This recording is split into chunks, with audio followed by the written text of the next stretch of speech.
to my audience because I have some bad actors who follow me, Oh, um, and I don't want them to harsh my mellow.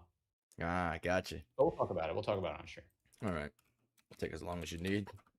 Can be here for a couple hours. Stream up. Yes, sir. All right. Okay. I'm not gonna do it here, ping. I'm gonna do it everyone ping. Are we live and direct? Yes, sir. All right, live and direct from the Sage's Cave. Right here. All right. Throw up the display capture. All right, we are live. What's up, dude? Hello, everyone. Hello, my mimics, and welcome back to the Mimic Commentary Live. Pleasure to be here. Whoever's here, whoever's watching now, in the present, or in the future, or even the past. Really excited to have this conversation with you. What should I call you? Just Jet. It's my real name. I don't care. Just call me Jet. Your real name is Jet? Yeah, like airplane. I've been called jet, plane, wind turbine, everything. Don't worry about it. So what does armamus mean? Or I couldn't understand your name. All right. I have a really silly story with my username. So I Okay. don't think I've ever said it publicly on YouTube, so I'll throw it out there. So when I was 8 or 9 years old, I had a best friend in the third grade, and we were really into Five Nights at Freddy's at the time. So I Okay. saw we both played Roblox at the time. This was like 2016. So Oh my goodness. yeah, no, it's old, bro. OG. That's old. No, you're a baby. Oh, I'm baby, bro. So back then, my friend, he had a username on Roblox called Amazing Springtrap 123, and I wanted to be just like him because he was so cool. He had all the lunch boxes, all the Pokemon cards. He had the cool avatar on Roblox. Oh, shut up, shut up. So I was like, hell yeah, I want to be just like him. So I named myself Amazing Springtrap 123. Like amazing, the second A, put a R next to it because you couldn't on Roblox. You can't name your username the exact same as someone else's username. So I was like, okay, that's what we're doing. And then after that, everybody, I got into a lot of arguments on Roblox when I was like 10 years old when people would try to kill me, and I'd be like, oh my gosh, man, I'm so mad at you. So, and then people call me a bunch of things. People call me, because when they referred to me in chat, they said immersing, they said spring, they said trap, they said 123. I didn't like being called a bunch of different names because my username was immersing spring trap 123. So I was like, okay, I want to name myself something where I can just be universally called it because I don't like being called a million different names. So I took the first three letters of the name Immersing, so that's AMR, took that. This was when I was 13 years old. And I said, what do I add at the end of Amur? Because I like that, but you can't just name yourself Amur on Roblox because I was already taking that name. So I was like, okay, I'll just add I was 13. I didn't have any better ideas. So I said, Man's One. And then I set up a YouTube channel in due time. And then When did you make that YouTube channel?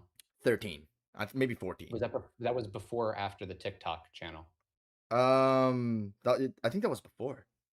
It was before TikTok. Yeah, I believe that was before TikTok. I would And have and been, yeah. and Reddit was the last thing you made, right? Yeah, I think Reddit was the last thing I made. I don't remember Gotcha. though. It was like 20, it was 2020. I think TikTok blew up in Do you still 2021. do you still listen to hip hop though? Hip hop though? Yes. Yeah, yeah. So, do you like? Could you help me pick out which album do you prefer between your Gen GNX or X. Damn? Which one do you like more? Woo! I actually did re-listen to GNX earlier. Fuck with it heavy. I GNX still is prefer. all right. No, I still prefer Damn though. There's too many highs on that album. XXX, Love, Yeah, but I Pride. think GNX is like a really like this is like his return to form because like he drops that diss on Drake and then he Yeah, drops he GNX. hadn't. I felt like he hadn't dropped. I guess he hadn't put out a proper, super replayable, I guess, set of tracks in a while. Because I know he had a long break after Damn into Mr. Morale. Mr. Yep. Morale I wouldn't call it I find it the least replayable of his albums because a lot of the content he discusses is really introspective, really deep. Songs like Right. Father Yeah. I Sober. Yeah, It's not a jam out. it's It's not not a a jam jam album. album, and That's what that's people what kind of look for. I always wanted from Kendrick. There's so much depth to his catalog, but all I Yeah. really wanted was just something that I could just bop my head to. We haven't You get the odd track here and there like Die Hard, but I wanted something like that to come out. So GNX was the perfect album for me. Can I recommend like so this is like I don't you don't do any of the you're not into the lore at all. Absolutely not. for No, Elden I Ring. don't know anything. Yeah, but you know, like, you use the spirit ashes, right? Because you Oh know that yeah, you have to yeah, go to the spirit tuner to, like, level them yeah. up. No, So I'm not. this is Oh, from the sick. Elden Ring Symphonic Adventure. This is like a, it was like a live show they did with an Yeah. orchestra, So you went and there? so, like, oh, yeah, it's really cool. It actually had a lot of story stuff in there, Oh shit. but I wanted to recommend to you, listen to the album "Hope" by Nonprofits. If you're a hip hop head, you're gonna love this album. Okay, It came out in 2003. It's so good. It's one of my favorite albums of all time. let me. What's the name of it? Sorry. "Hope." "Hope" by Nonprofits. Nonprofits. Gotcha. How'd you know I was in hip hop, dude? I posted it on Reddit. Oh shit. My Yeah, speaking of Reddit, so I don't know if you know, like, I don't know if you noticed, I have the Dragon Slayer Oh hell yeah, sick. tattooed on my arm, and I wanted to know, why do you think Griffith is cringe? When did I say this? Was this like You said it like 5 years ago. You said that the only reason you read Berserk was because all the people were saying that Griffith was cringe, so you read Berserk and you confirmed that he was super cringe. So what is cringe about Griffith? okay. So before I read Berserk, I was yeah, this was when I was 13, 14. A lot of And you read it people when you were 14? yeah, 14. My I don't know. god. I was a very young man at the Damn, time. kid. So So how long ago was that? 4 years ago? yeah, 4 or 5 some shit years ago. I don't remember. Are you 18 or 19? 18. 18, you just graduated? Or you gonna graduate? Been graduated. Oh, Almost yeah? 19. But yeah. So Oh, okay. I Yeah, my remember cousin just graduated high school. okay, sick. So yeah, I went to I went back. I read a lot of like I read a lot of manga back then, and there was just a Mhm. large like there was a large talk about Griffith, and I was just like, Griffith, who's this guy? Because I was a big anime head. I didn't know much about manga, so I was like, okay, cool. I looked back, and then I was just like, okay, everyone talks big about Griffith. I don't know who this guy is, but I'm gonna tap in and find out. Oh, he got the volumes in the back. He's got the volumes in the back. Hey, all of them. I got some in my room too. Yeah, wait, in case people don't know who Griffith is, this is Griffith, in case anyone doesn't know. One of the best panels of him. Yeah. So there was a big talk around Griffith, and I was like, who is this guy? This guy can't be better than like Sasuke. Yeah, guys, I heard nobody likes this guy. Why does no one like this guy? I Yeah. heard he's cringe. I couldn't find anything on the. Oh, I could find people saying that that he's a terrible person. People like they really don't like him, and I was like, I couldn't find any like specific information about the matter. So I was like, what? So then I picked up the manga, and I was like, who is this Griffith guy? He's cringe, because cringe was the maximum extent of my vocabulary at the time. And I was like, Yeah, okay, read it, and I'm like, oh yeah, he's a, for lack of a better term, at my young adolescent age, I was like, yeah, he's pretty cringe. but now what would you call him at 18? Evil. Evil. Not completely evil. It's not like he doesn't have a justification. I think he'd be a far more boring character if he was just straight evil like that. I You think wait, so he's this is not part of the question, but I do have to ask this. You think that there could be a justification that Griffith, I don't know what you're allowed to say on YouTube now, um, grape, committed. Yeah, okay. I didn't know grape, if we were allowed to say rape. I didn't know. grape. Do No, you think grapes like purple, pink fruits. No, I don't know what you're allowed to say because I Yeah, just say this stuff, and yeah. it's your channel, so I don't want to get you in No, trouble. Yeah. So it's you all it's think all that good. he might have a justification for raping Casca? I mean, I don't. It's not a. I mean, I understand why Griffith did it because I don't think it's justifiable in any way, but I get why he did it because Griffith would do anything for his kingdom and he doesn't care about the consequences. He would have done everything to Right. achieve that, and the top I members of agree. the God Hand, they did their best to sort of manipulate him into that decision.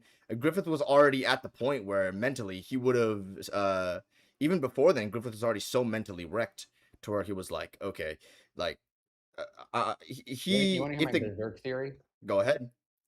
I think Griffith did it because he wanted to turn Guts into the Black Swordsman so he could create the Dragon Slayer and have the Beast of Darkness within it. So then at some point, Griffith can use the Dragon Slayer and kill the rest of the God Hand. Interesting. This That's my theory. there's not many other weapons in the verse that can really hit ethereal god hand members, right? Or I guess And apostles, like if because that's if he has to become the most evil person around in order to defeat the ultimate evil, I think that would be a really tragic story it would be, for yeah. Griffith. It It'd be would really tragic. add definitely a new sheen of depth to his character, because he that means he had at least partially an external motivation to what he was doing. Because though we know he wants his kingdom, but obviously you still need to defend and host the kingdom up, and clearly Skull Knight's still Yeah. kicking around. So I'm not sure the what's going on with the story is extremely vague. Yeah, So so we'll skip on Berserk because we gotta okay, talk about Elden Ring. gotcha. If I can so did you watch any of my videos? Do you know anything about me? I did watch a couple of your videos after you sent the DM, yeah. I watched the All right, one cool. on I believe it was the most viewed video you had on how Elden Ring tricks you, where you talked Yeah, about how Elden part of Ring the manipulated you? narrative relations with Game of Thrones. I watched the other Mhm, one with the connections with Ronnie and Mikola. As I said, I don't really mhm, care much about FromSoft lore. I don't find too much intrigue in it. However, I mhm, did find part of the observations that you were pointing out with Ronnie, and I guess stuff with the moon, the Saint Trina stuff, the flowers, the lilies, where you find them. I don't, as I said, I don't find that stuff very interesting, because how I proceed through these games is it's very gameplay focused. It's very, I guess, grounded and right, logical. What gets you from point A to point B? FromSoft's right. method Because you is, started with yeah. Roblox, like, 'cause that was your big like, where you really got into games, like, I was what was that, like, Deep Woken, or was it? no, it was way before that. That game came out like, No, I know, that was the yeah, big one, that was, like, the thing that was gonna save Roblox for you, but before that, yeah, you were, like, all Roblox all the time, even yes, though your computer because wasn't good, like, you were just, like yeah, I didn't have you were the blind. yeah, I didn't have the opportunity, nor the I guess I just, yeah, I didn't have the opportunity to do anything else. So I was like, fuck me. I guess I'll just play more Roblox. Yeah, so just to give you a background for me, Um, yeah, it's cool that you watched my most viewed video, how Elden Ring manipulated you. What that video came about, I was really frustrated that people weren't watching my videos, so I looked up how do you get more views on YouTube, and I've learned how you can edit videos in a way that retains viewer retention. Yeah, Because the more viewer retention you have in a video, the more likely it is to put that video in front of people to watch it. So you need high click through rate with your thumbnail and then high retention with your video editing. So I made a video about how Elden Ring manipulates the player into doing what they want using manipulative editing tactics and writing tactics to ensure that as many people would watch it as possible. Because professionally, I am a cybersecurity engineer and researcher. I have a master's degree in cybersecurity and information assurance. I have a jeez, bachelor's in computer science. My oh my, associate's is in information systems. Currently have been in my current position for 4 years. Before that, I was at a defense contractor for 7 years with my classified gosh, secret credentials. And on December 7th, 2023, I released my first video. And then on December 8th, I decided to use YouTube as a way to perform a mass social experiment and research project um, to do with security and information assurance, particularly around uh, social engineering. awesome, So I'm really excited to be able to like talk more openly about the work I do. And I really enjoyed watching your video on Promise Concert Radon because like I'm thank not you. That was a go ahead, I sorry. for me I've been playing these games for a long. I've been playing video games for a very long time. You know, you said before that it was like ancient and decrepit because I'm over 30. Yeah, But- and so I was playing, I was playing Dark Souls when it came out on PC in 2012.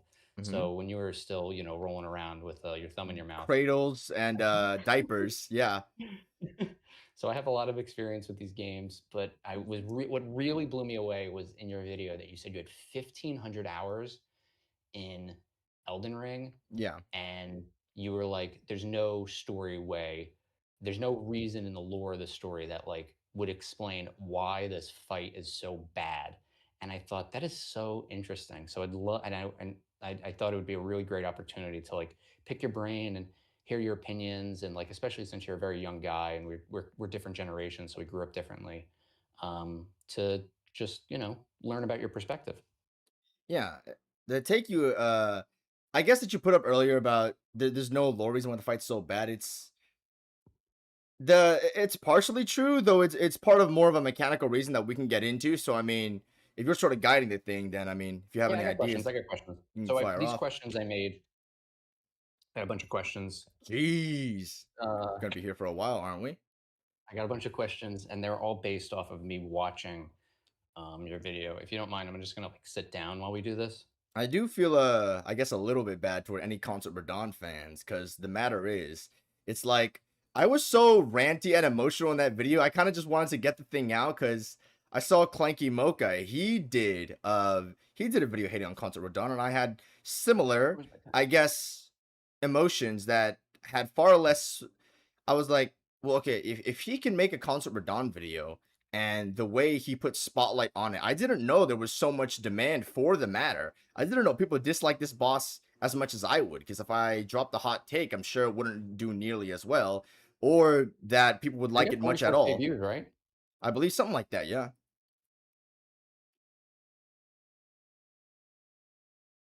So when you this isn't part of the questioning, but when you decided to make that video, was it just because you, um, just because it was a video that like you saw and you were inspired to, or did you use any of the YouTube Creator Studio tools to generate ideas within the console to make a video? I don't use that. I just what I see around me and sort of what's in my head. My thoughts about Concert Radon are already publicly available on YouTube. Before that Concert Radon video, I already made a video addressing Concert Radon and what I don't like about him. But I didn't put it in nearly as the same abrasive or as emotional way, and that seemed to do the trick. No, it did, yeah, because when you're passionate about something and you really show the energy, it gets people involved. All right. So I want to jump into the questions because this is based off of some things that you said. What is it about the learning process that you enjoy about From Software's boss fights? Part of it is natural intuitive learning. Part of it is also figuring out the solution. I don't like how if a boss's moveset is completely only intuitive, I would like that less than a boss where I have to figure out some things. I find the puzzle solving process and the mental stimulation of trial and error and also thinking to be something that I find very pleasurable and interesting. I can't very much find that within, I guess, many other boss fights. Many other games do have fun boss fights, but the learning process just isn't as interesting. FromSoft games from the base have been demanded to be well built up and just have they're meant to be difficult, and that's a thing that I think separates them, because they've always had a design philosophy involving difficulty and fair gameplay. So when it comes to the learning process, FromSoft's intentional difficult design makes it so that the puzzle solving process of that, on top of the things that they're great and known for, such as fantastic music, awesome presentation, whether that be through the visuals, the soundtrack, the dialogue, etc., stuff like that. I find that of a very high caliber. Not very many games I've played or bosses I've fought outside of From Software can provide such an interesting learning experience while also teaching me about the story while I play. Now, I don't really care about the lore, but the ways the lore is integrated into the fight, I do find valuable. When you're comparing to other bosses, are you comparing to like games that you played like on Roblox, like No, those boss absolutely fights, not. or That like that, that whole era is nearly worthless. okay, so you're not incorporating that because I saw that you played like Near. Yeah. I think you've played some fighting games. I think. Uh, Um, barely. Yeah.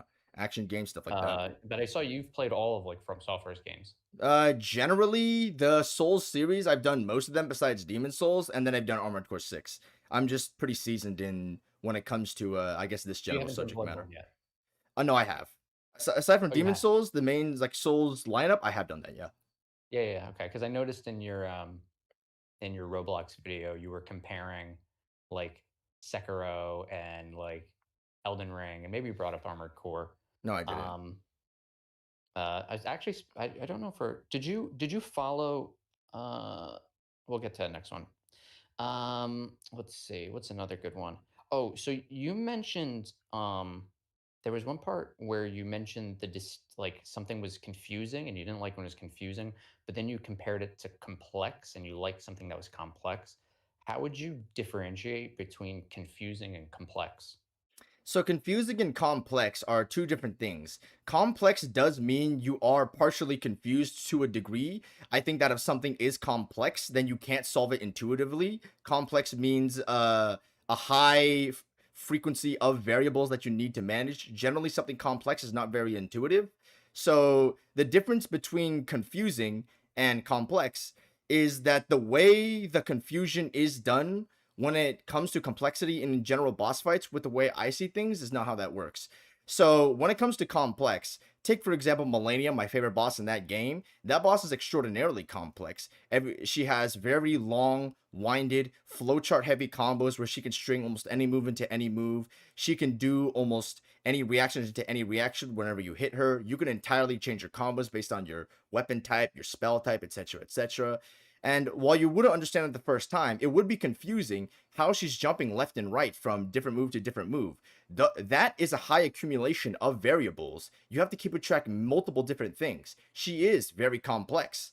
However, it does leave you a little bit confused at the start, but once you understand it and once you get through, it's not confusing anymore. The way Consort Radon does complexity, I don't actually find that boss that complex. I think he's very demanding. It's a separate discussion for another day. But the reason why I find him confusing is the visual aspect of it. A base moveset being complex is what I deem to be sort of, I guess, organic or fun difficulty. When it comes to something like, I guess, Consort Radon, I find his thing to be very confusing, mainly the visuals. I think the visual clutter for the boss fight is very poorly put. There's nothing in the entire game or the entire series that shows up anything like, I'd say, his clone combos, where he's like jumping up in the air and then slamming down like 4 times instantly faster than you can even roll. I think a visual for that is extremely confusing. So on top of that, he's got his light beams too, which very much do obscure part of his animations. And so I remember during the learning process, the flashes of what you would see definitely did harm what I was seeing next. In multiple phase 2 moves during the learning process, I didn't understand what he was going to do next because I've never seen these attacks before. And while a lot of phase 2 is built upon the basis of phase 1, still, if I've never seen the attack before, I don't know what he's going to do next. It is his FromSoft tradition to have more combo extenders in second phases, even if the phase 1 combos are still predicated upon those base phase 1 combos. When you have light beams flashing my eyes after every attack, I don't have much of an idea of what he's going to do, which makes the learning process far more confusing than it is complex, in my opinion. My God, man, you would be really good at the lore. Really? Dude, I don't understand shit about the lore. No, I hope my moderators are watching because they know exactly what I'm thinking when you're saying this stuff. You're really good. You would be really good. Thank you. You would be really good. So so Take your time. I have complex versus confusing. Confusing is too busy, too cluttered, mostly just the time investment Partially. of like trying to like brute force something. The light beam's obscure, most of the flash of white light. You can't understand what happens after the light. So it mostly seems like it's, and I think from the video, it was the moves came fast and they didn't seem like they had any purpose to them. Not really. And then they were obscured by light. Would that be correct to say? Partially. I think part of the light beams is also the issue. Mikola's hair being behind the boss is also part of a problem. When you're behind the boss, he has no back attack. He can literally 180 and you can get whipped off the screen by an attack that has an indiscernible telegraph mixed with his Oh, is that variety. you mean when, like, he doesn't, like, have a like a pivot, like, he doesn't, like in Pontiff Sullivan's fight, if you're to his left-hand side, he has a move where he just, like, slashes the Sword of Yes. Judgment He on you doesn't and have turns anything really like fast. that, yeah, in his actual Right. boss fight. So he like whips around, he 180s, he turns around 180 degrees. Many of his neutral moves I call reaction checks, moves that come out very quickly with how like it's supposed to be a test that it's supposed to be a move that checks your reaction. Can you react fast enough to this move? When he has a variety of those in neutral, standing in his face, he whips around. That goes to part of the problem with confusing, because how am I supposed to discern that that move was going to come out? If you're trying to go behind him or move left, which is generally what I'd imagine most people do, and it's what I believe that I should have done, throughout the boss fight. I had another discussion with this other guy about the intention behind the boss. It's another discussion for another day. But the point is that that's also a part of confusion. If I can't see what's going on, then that is definitely confusing. Part of Mhm. the thing with confusing is also what type of telegraphs you're used to sort of elicits what reaction you find reasonable from the matter. Let's take an example like Slave Knight Gale from Dark Souls 3, where if he Oh, does a swing, the yeah, the goat. coat. Gale is the goat. The So goat. when he does a swing, the cape follows up with his swing. Now, Mhm. it might not be the most intuitive thing in the moment, but it's you can see that when he does a swing and there's a follow up with the swing, that you can see a reaction like, okay, I'm getting hit because I keep rolling backward. How about I roll left and then I'll just keep roll the entire thing? So that's what clarity is to me, where you're standardized to a specific type of animation and reaction from the boss that demands something specific out of you. So that form of clarity and sort of standard for visual animations, I find that to be what generally FromSoft is built about. This is not Monster Hunter. This is not Devil May Cry. Mm. Generally, a lot of the animations that you have are super big, weighty, giant telegraphs that happen from one side or the other. Very rarely do FromSoft bosses have very subtle telegraphs. They do happen on Elden Ring, but that's besides the point. When it Wait, comes, so would you do you think there's any so I wanna that was actually something really insightful that you said. From Software usually has, very, like, clear and telegraphed boss fights. absolutely. Um, do you think can you think of any off the top of your head that aren't, telegraphed? Like, it doesn't like, you don't have to go into detail of why they're not, but if you could just think of any boss fight that is, like, doesn't follow in that pattern. Are you asking for moves that are untelegraphed? Or are you asking for general boss fights that are untelegraphed? Because I have examples of both. Both are fine, whichever comes to mind. Okay, an example of a boss that's not very well telegraphed. Godskin Noble's Noble Presence, where he just instantly yeets you up into the Oh, no, air. from the other games, not From Elden the Ring. other games, Covetous Demon. Yeah, Covetous Steam. Oh, The slug that's you the find greedy in one. Yeah, the from Dark Souls 2. fucking Harvest Yeah, Valley. I think that's the name of it. Dark Souls 2 is kind of an outlier because it's not built on the same engine. Um, and I don't know if you know who Epic Name Bro is, but he I has a don't know. theory that Dark Souls 2 was originally King's Field 5, so the gameplay is a little wonky and it's hard to compare the 2. Yeah. Okay. Anything from, Dark Souls 1, 3, Sekiro, or Bloodborne that you Untelegraphed can in think of? Sekiro. Inner Ishin has an attack in phase one specifically, where if you keep Oh, Inner mashing. Ishin, that's like he's inner, so that's like they were practicing bullshit boss No, fights. he- I They find were Inner Ishin more practicing. fun than the normal one. Oh, no, You no, no. mean I mean, it could be more fun, but those fights base? are freaking hard. I can't imagine a fight from base Sekiro that would have an untelegraphed attack because it's far too deep into FromSoft's evolution to where that'd be the Yeah. case. Um, Could you, can you so I have a big list for what was confusing, but for complex, I just had flows. Like you said that Melania has like a flow chart of moves, which is like kind of funny because she's like a flowing blade. Like yeah, that's the way that she learned how to fight. So like when I'm thinking about like the story and lore from just based on what you said, like Melania is such a better fight than Radon. Radon is this big clunky mess. Um, yeah, Kinda like kinda like when I think about the characters, I was like, "Oh, that actually makes a lot of sense to why Radon's fight isn't that good or why he doesn't even have to turn around to attack anybody." You know, in the beginning of the game where you see the paintings and stuff, and you see, the paintings. Morgott disguised as Margit on top of Radon? Yeah, yeah. Oh yeah, You the know, intro cinematic. Yes, yes. he probably got him because Radon doesn't have a back attack. Perhaps So he was so on fricking top Morgott probably. Yeah, jumps him and he doesn't have a back attack. that is true. He Actually, fucking got. Star He Scorch got Radon doesn't got. have a back attack either. Yeah, bro, you know what? He always fought on his horse. How are you gonna learn how to do a back attack? You actually made a comment about how he was standing. You're like, "Bro, stand like this, and you won't know what to do." Because he was always on his horse. He never wanted to get rid of his horse, so he probably doesn't know how to walk. Yeah. Well, I mean, That's probably why he doesn't stands have like those that. pivots because yeah, because he's always riding his horse, so he never really learned how to fight on his feet. I don't. I mean, you could stand normally. How about that? I don't think he was riding a horse at infancy. Bro, he was always riding a horse. Straight He out the didn't wanna womb, give up bro. the horse. In his young age, when he learned before he became the Star Scourge before he became the Star Scourge, he went to Celia because he couldn't ride his horse anymore, and he needed to learn gravity magic.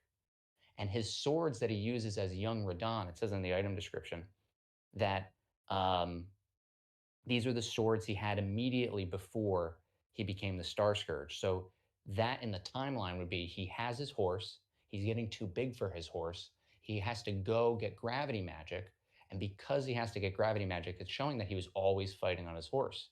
So I feel like, and this is why I want to talk to you, I feel like the reason why he's he doesn't have a back attack is because he was always on his horse. That's it's some Is it a some. better fight now? No, no, no, no. Like mechanically, it's still doo doo because he should not be able to indiscernibly one shot Yeah, reaction but check me there's from only so much 180. shit in the game. There's gold tinge excrement, there's bloody excrement, there's fetid excrement. You know, what's wrong with a Radon excrement? No, He's a no, horse shit fight. I'm not. I'm not of a fan of excrement, sir. Thank you very much. Oh, that's so funny. Okay, wait, so for complex, I just have flows. What else would be like a complex fight? A complex fight in Elden Ring. Yeah, like what are the complex like what makes a fight complex? I made a whole video about the matter, discussing what Oh, you complex did? means in a boss. Yeah, I did.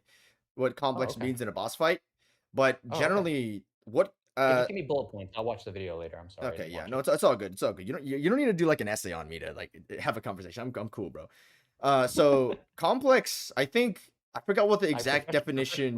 professionally, I'm a researcher, so I gotta do my research. Why do you think I brought the Kendrick Lamar albums out? So it's like the I forgot what the exact wording was of that video, but complex sort of in general means that uh a large amount of variables that you have to Mhm. consider when it comes to Okay. something. So if if a boss only has one attack, that is not complex. Like it's very simple. Yeah. There's not Yep. very many things that you have to keep track of mentally. It's one reaction, one attack, one AI pattern, that's it. If you have now 72 attacks, let's say, that's many things to keep track of. I don't think your brain could reasonably keep track of 72 independent variables all that could possibly function at the same time. So that's generally what it means. You can juggle this in a number of ways you want. You could have a Mhm. boss with one basic move, let's say, but if you have a variety of projectiles that, let's say, overlap on top of you, you know the Erd trees. What are they called? Oh, the avatars? Yeah, the Erd tree avatars. You know how they have that Elden Stars Junior? yeah, Elden Swords Junior, where they slam the floor and then all those things come up on you, and Yeah. then he can sort of overlap his melee swings on top of those. Yeah, yeah, 'cause then you have to do the his base move set is pretty simplistic, but it gets a little more complicated With when that you have move, his yes. delayed projectiles to dodge Yeah, around in. so that would be complex, even though, like, Even though you can use practically, torrent and run away. yeah, but it's still, if you're like, it would But that's an simplify. option. That's a gameplay option you have. So complex would complex be large amount of variables to consider, Yes. so that's many things to keep track of. But what makes complex good is if there's a flow between the attacks. Like if you have all these complex things, you have all these variables, but they flow together. Not necessarily, because Not necessarily, you can but that have would make it good. Like that would make that's like what makes Melania peak. Like she's complex and she flows. sort of, yes, because flow is a thing that just ties the moves together. That's the thing that Right. ensures that there's a tight semblance of sequences of attacks that make you feel like the time you have when you fight her is very intense. That's what flow is, to Okay. an enjoyable tempo. Now, the thing about complexity is that complexity doesn't necessarily equal enjoyment. You can have a very Right. complex boss, but still kind of just be annoying. I'll give you a perfect example in Elden Ring, Godskin Duo. If you look at Godskin Duo's actual AI, whoever's standing closer to the player is the aggressive one, and the one behind them is the one that will be the more quote unquote passive one, where he'll just Yeah, but toss they're a puzzle fireballs. fight. They're a puzzle fight. What do you mean puzzle fight? You're just supposed to sleep them. Um, I guess if you view it from that lens, but I wouldn't agree with that because You didn't play Demon Souls, right? I didn't. Yeah, so one of the things that you're missing in FromSoft's history, especially Hidetaka Miyazaki's history, is that he prefers puzzles in his boss fights over than like the mechanical fight. Like he likes gimmicks and puzzles and things that Does he get you to really?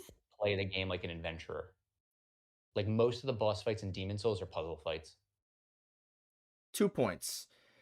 I don't think Godskin Duel was intended to be a puzzle boss you had to sleep because their actual AI functions off a very strong mechanical basis that was used within Night Rain. That's a tradition. That's a overlapping idea that goes on to the next game. So clearly, they found it good and complex enough to carry over to the next game. Well, Night Rain has the well, this is the other thing about Godskin Duo. Godskin Duo, no matter generally, unless you kill Bernard, Bernie, Bernal, I don't know, I never Bernal. pronounce his name. You will always be able to summon him, even if you don't do his quest line.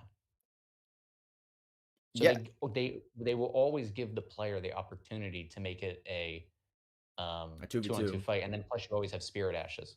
Yeah, but I'm gonna explain why I don't. I don't disagree with you that it's not designed well as like a fight.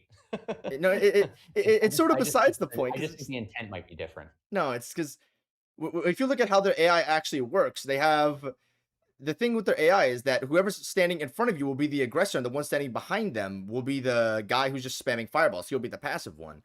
The thing Mhm. is, there you can look at a video by a video. But his name is Ulo. He found a guy named Eli Dadu, I believe, and he's someone who I guess went into the code of the game, broke it down, and their AI does have lines in the code to essentially have an aggressor and have one guy who's passive. If there was sort of an intention behind a 2v2 experience, the point of that AI would be worthless. Because why would you need to have one aggressor and one passive guy to just spam fireballs? Why would you have deliberate balance within their AI if it was meant to be a 2-on-2 fight? I don't believe that to be consistent. Okay. Yeah. I had when I did my RL1 run, I had to Sick. 2-on-2 them. I couldn't do the one-on-one Yeah, no, or because the I'm 1v1. gonna explain why the one-on-one is designed like shit. So, first, there's no indicator for who the actual aggressor is and who the passive guy is. The thing is, their actual AIs change depending on who's closer to you. So, Well, actually, can I actually can I sidestep this for you? You mentioned this multiple times already, and this is like this is what I find. Are you how interested are you in like the AI of the fight? Like, is that interest very important for you? Yeah, like because you said that you watched a video of someone who broke down the AI of the fight. I've never yes. watched anything about like the AI of the characters. Is that something you watch frequently? Not frequently, but I try to understand it because AI dictates how the rest of the boss fight works. Try to understand it. Gotcha. Yeah. You don't have to research it or anything. I think you just have to get a general comprehension. However, when it comes to the Godskin Duo, you kind of have to study the AI because the way that you learn about it is I think it's indiscernible. I don't think you would ever learn this besides doing a spending a brutal amount of time on the boss fight or otherwise Hey, just watching looking up a some YouTube people video. did. A lot of people Yeah, posted like can't beat this game because we got Skin Duo. the reason why it's terrible is because there's no indicator for who the aggressor is and who the passive guy is. So let me give you an example. Normally, if let's say the Godskin Apostle standing 10 feet in front of me, and then the Godskin Noble standing 80 feet away from me, then the Godskin Apostle is going to be the aggressor. The guy in the back, fat boy, he's just going to spam fireballs. Cool. But if they're both standing 50 meters away from me, one to the left and one to the right, if I take one step left, now the Godskin Apostle is the aggressor, and the fat guy, he's going to throw the fireball. But if I step one step right, now while the Godskin Apostle is in the middle of a long combo on the left, the right one, after his fireball, can immediately switch to an aggressive attack. So now it just looks like both of them are doing aggressive attacks, which isn't fair. Now, if there was an actual indicator for who the aggressor is and who the passive guy is, then I could actually tell, hey, this is what I should be doing. This is how I should be positioning myself. But when you have things like pillars in the way, when you have things like the direction you roll, which can affect who becomes the aggressor based on who's closer to you, when there's no cooldown for this, meaning that you can swap left and right. They can go aggressor, passive, aggressor, passive, aggressor, passive. It just seems Really? indiscernible. They can both do fireballs. They Really? could both be I passive. had no idea. They could both be passive and then just throw out small stuff if you just keep like swapping between their AIs, or they can just both be aggressive. There's no cooldown for this, and there's no limitation on this. If there was, let's say, a 20-second cooldown where if the Godskin Apostle's 10 feet in front of me, and then the Noble is 80 feet away from me, let's say, then if let's say the Apostle is the aggressive one, then I run all the way to the Noble. Then if the cooldown is in place, then the Godskin fat guy, he will just be passive and spam fireballs, while the Noble, or sorry, the Apostle is just the aggressive one. So that way you could establish, okay, I can beat up the passive guy when he's passive, or I can deal with the aggressor. When you have no cooldown, I can see what they were going with because they wanted dynamic dual fight AI that could always accompany for what the player is doing. Now, this is a cool idea in theory, but as I said, it was implemented in the Gladius gank and Night Rain, the 3v1. Still, though, there being no cooldown, there being no indicator, means that the way that it's set up just makes it seem like they're just two guys gangbanging you. And I wish they could put some more intuitive measures into place for that, because I don't think every attack or every enemy AI should be intuitive. I think there should be, at least to some degree, some puzzle solving, or I guess not necessarily puzzle solving in the sense that you should find out the gimmick like Seek the Scaleless or Bed of Chaos, but there should be at least some form of thinking on the player's part, some form of distinction from one boss to the next. Though I find this so unintuitive to a degree that you would have never found this out without developer exploits, cheats, hacking into the game, or spending an absurd amount of time. The second I point I mean, wanted you've already blown to me away with how much you know about this. I don't know too I'm much. like, I know a couple of things, but no, bro. I mean, I'm blown away. I had no idea. So I wanted to. So you know all you seem to know a lot I about know a like few things here and there. I don't know the everything. mechanical underworkings of Elden Ring. Have you ever watched a video that explained the lore or story of a From Software game? If so, were any of them memorable? Yes. So, and when I was my first Souls game was Dark Souls 1, and that was basically one of my first games getting outside of Roblox. So that was a very refreshing experience Wow. because almost everything I'm telling you right now, almost everything on Roblox was shit at the time, and it still kind of is that way. In fact, I think it's actually recessed. It's gotten worse over time every time I revisited the platform. I don't do it anymore though. I'm like, nope.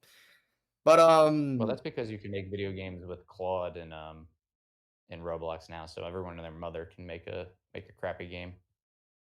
yeah, so it's just like when Dark Souls, it was actually my second game I got out of Roblox. So it was my first, like, I guess, game that I really got into outside of Roblox. And when that was So the what was your first case, game out of Roblox? Near Replicant. Oh, really? Oh, wow, you played Nier first. Yeah. Um, Alright so then. I was so into Dark Souls 1 that I was like, I'm so into this game. I don't know what's going on at all, but I'm gonna watch all the lore videos I can and try to get the maximum understanding of this game. It was really What interesting. year was that? What I was 13, 14 years old, perhaps, maybe, I don't know, maybe 15. 10 years old. So what year is that for you when you're 15? It's 3 15, years ago? 3, 4 years ago? So it was like So '22? this Elden Ring is already out? Yeah, I got into Dark Souls 1 around Elden Ring's release, so something like that. Okay. Somewhere Okay. around there. Okay. If I Were any of the videos that you watched memorable? Yes, because of my interest in the game, though as I progressed with my interest in the series, I got less interested into the lore and more interested into the gameplay. Okay. Actually, speaking of which, so I guess let me see what next question is. 1 second. Give me a second. Oh, this is well. Since some of them remember, do you know? Can off the top of your head, can you like name a memorable video or a memorable like lore content creator that you watched? Like the most memorable video you watched, and then the most memorable creator. So you're saying the most memorable lore video I ever watched, and then the most memorable Yeah. lore creator that I know of when it comes to these Souls games. Yeah. Most Yeah. Yeah. memorable lore video, huh? I don't watch these, so I'd have to dig up a couple years back. So there's not one Let that me you're think. like, I remember watching this video and it was good. No, no, no, that's not the case. There's You just know certainly that you watched them. no, that's not the case. The thing Okay. is, Okay. many of the actual lore stuff that's put out, I do find of quality. It's just something I'm not interested in, if that makes any sense. I'm not gonna No, say no, it's no, it makes not sense. I just good. wanted to know if there was any that you were like, "Yeah, I watched this lore video and I remembered that one because it was really good." That stuff happened quite a while back, so I don't have too much memory of Okay, it. Though I would that's say, fine. no, no, no. It's there are a couple I do remember enjoying a lot. It happened years ago, and I'm not Yeah, too yeah, yeah. They just memorable about it. Yeah. they didn't stick with you. That's fine. It's to answer your question, Vati Vidya's video about Bloodborne lore in 13 minutes. I think it's the most viewed video on his channel. I remember watching that before I played Bloodborne, and it got me really into the game. I never played it until years later though.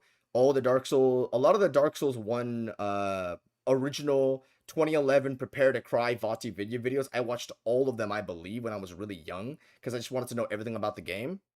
What else? I remember there was these guys who put out a 6-hour Dark Souls 3 video discussing the lore. I don't know who it was made by, but I remember watching it and just finding it interesting. It's always been less interesting than the actual boss fights or the actual mechanics of the game. That's what I would find more interesting. Okay, I hope I could change your mind on that. I hope I could change your mind on that because you would be really good. I feel like you'd be really good at theorizing.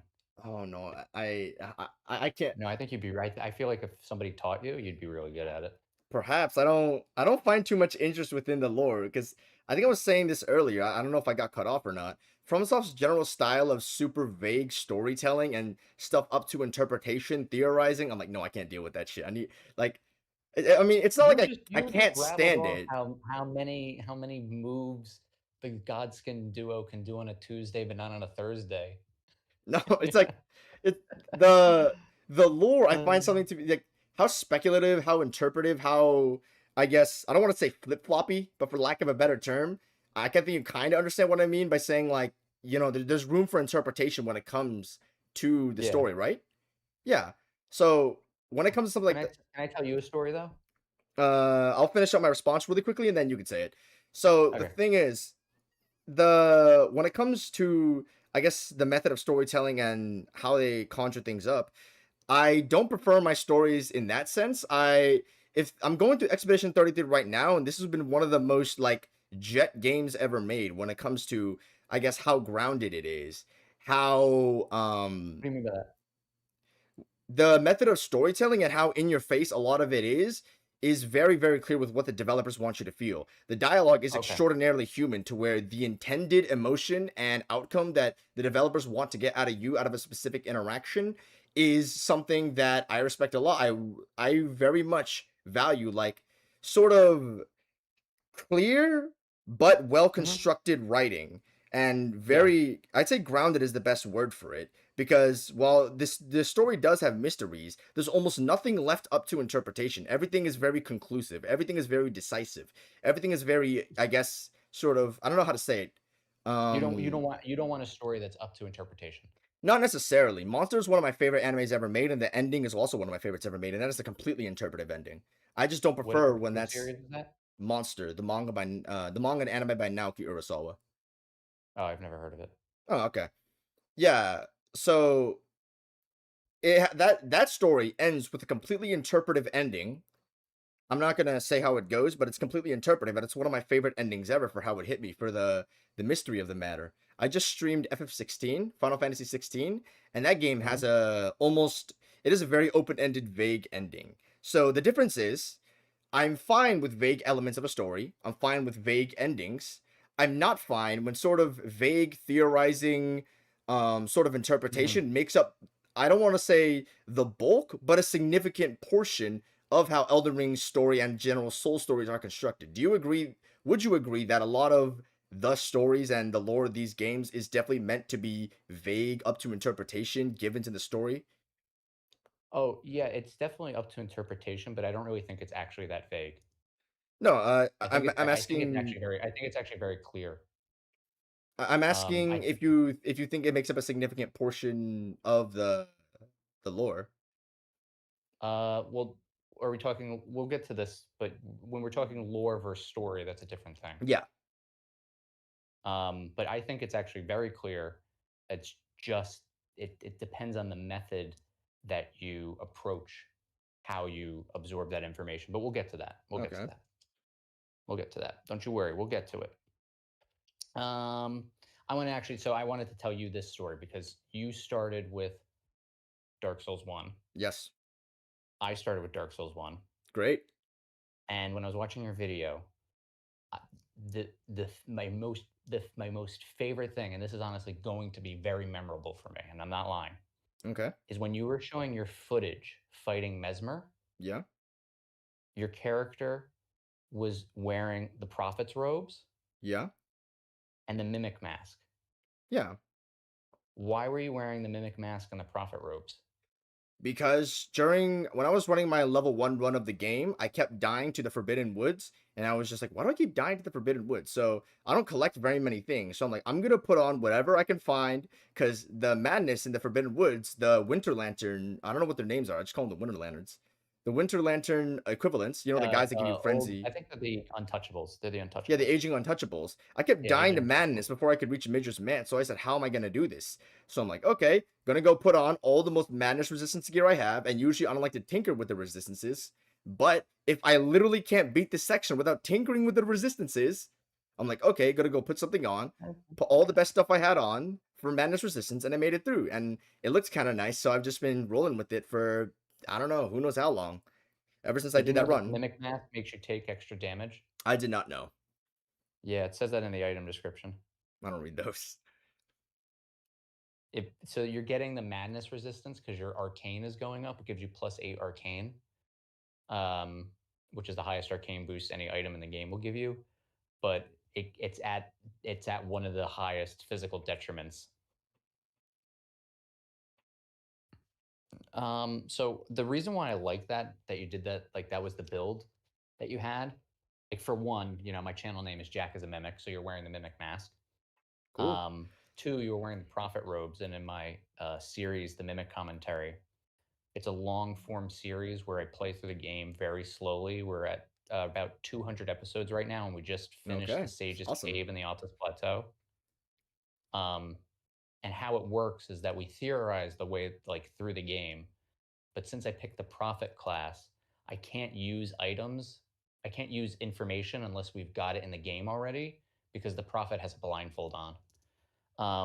But the Dark Souls one thing, the mimic mask thing is like I loved Mesmer as a character because I don't know if you noticed this when he takes out his eye, it looks like the dark sign on his head. Did you notice that? The dark sign on his head, you said? Yeah, when he plucks out his eye, it's the dark sign.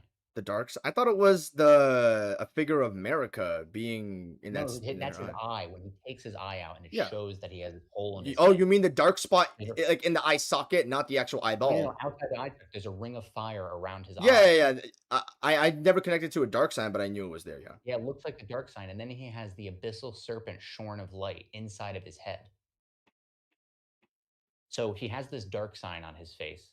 Then he has these abyssal serpents in his head. And when I was in high school, that's when I first started playing Dark Souls. I have this vivid memory of being in history class and not taking any notes and not like paying attention, but I was writing in my notebook about theories about the primordial serpents, Cath and Frampt. And when you do the Dark Lord ending, like all their heads pop up. Like, did you do the second ending? Yeah, I those are what I did on my first playthrough. Yeah, so, like, I was like, "Holy shit, the second game is gonna have a primordial abyssal hydra, and that is gonna be so sick."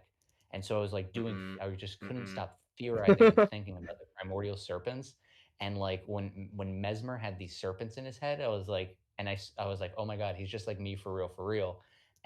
Because I also had primordial serpents in my head, um, and, that you had the mimic mask on for that and the prophet robes, it's just, like, really, like that really struck a chord with me.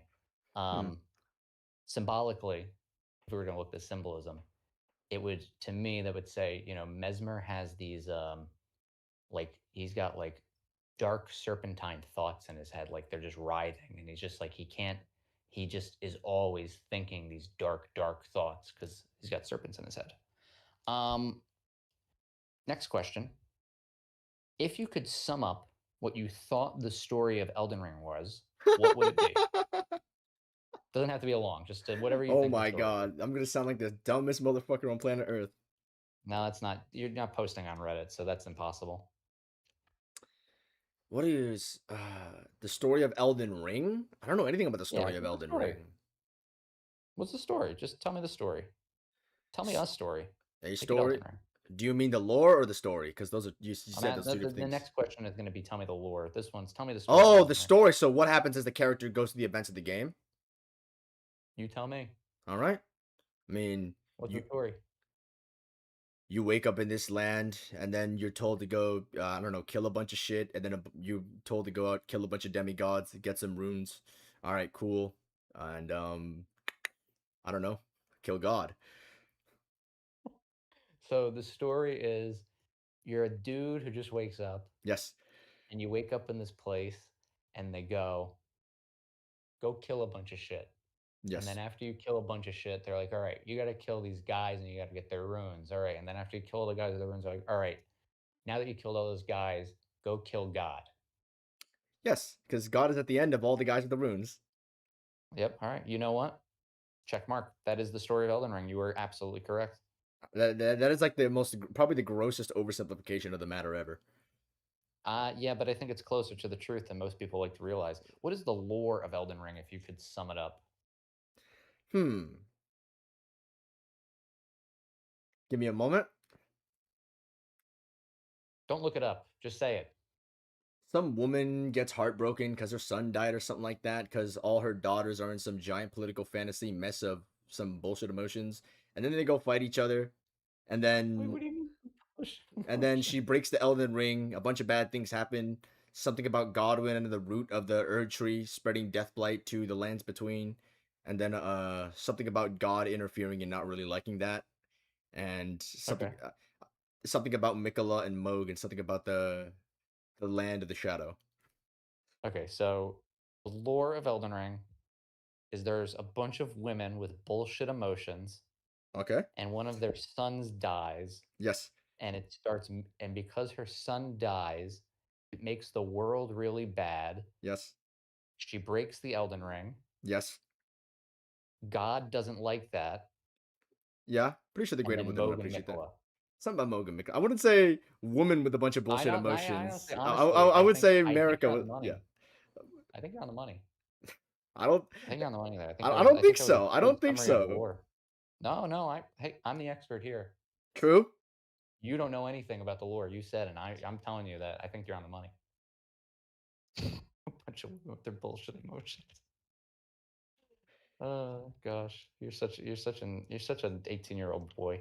What the fuck does that mean? You'll figure it out when you're older. When I'm like 31.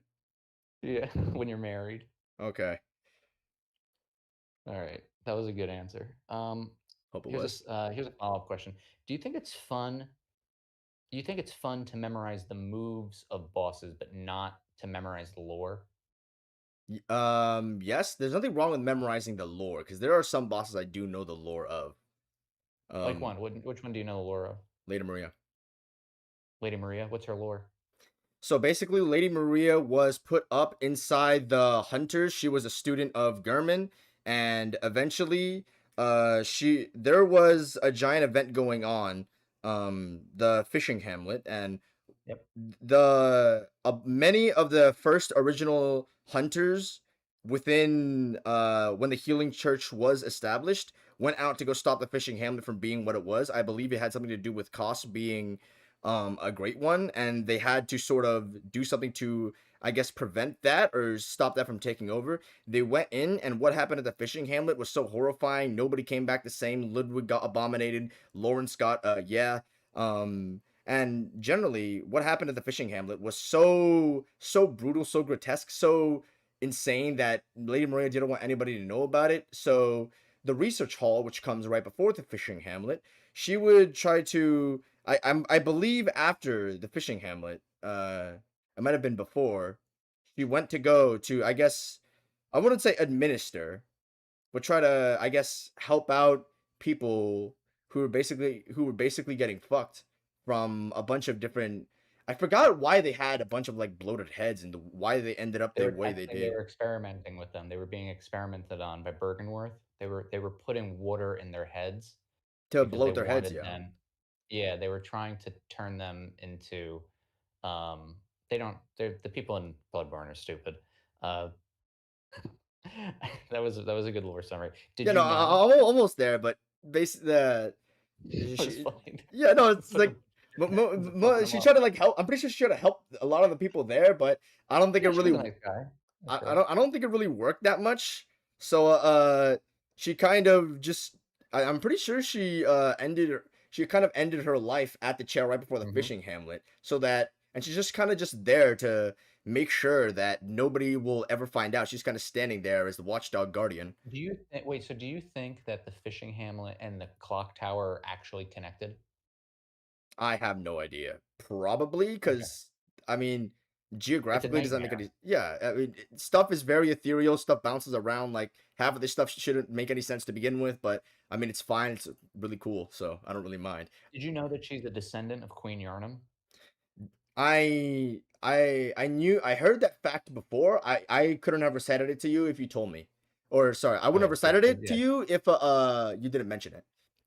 Okay, yeah, because that would be really important to, like, her story, and that the doll is based off of her. Yeah, So, I think for me, what I like about Lady Maria is that the doll is based off of the descendant of, like, this ancient eternal queen.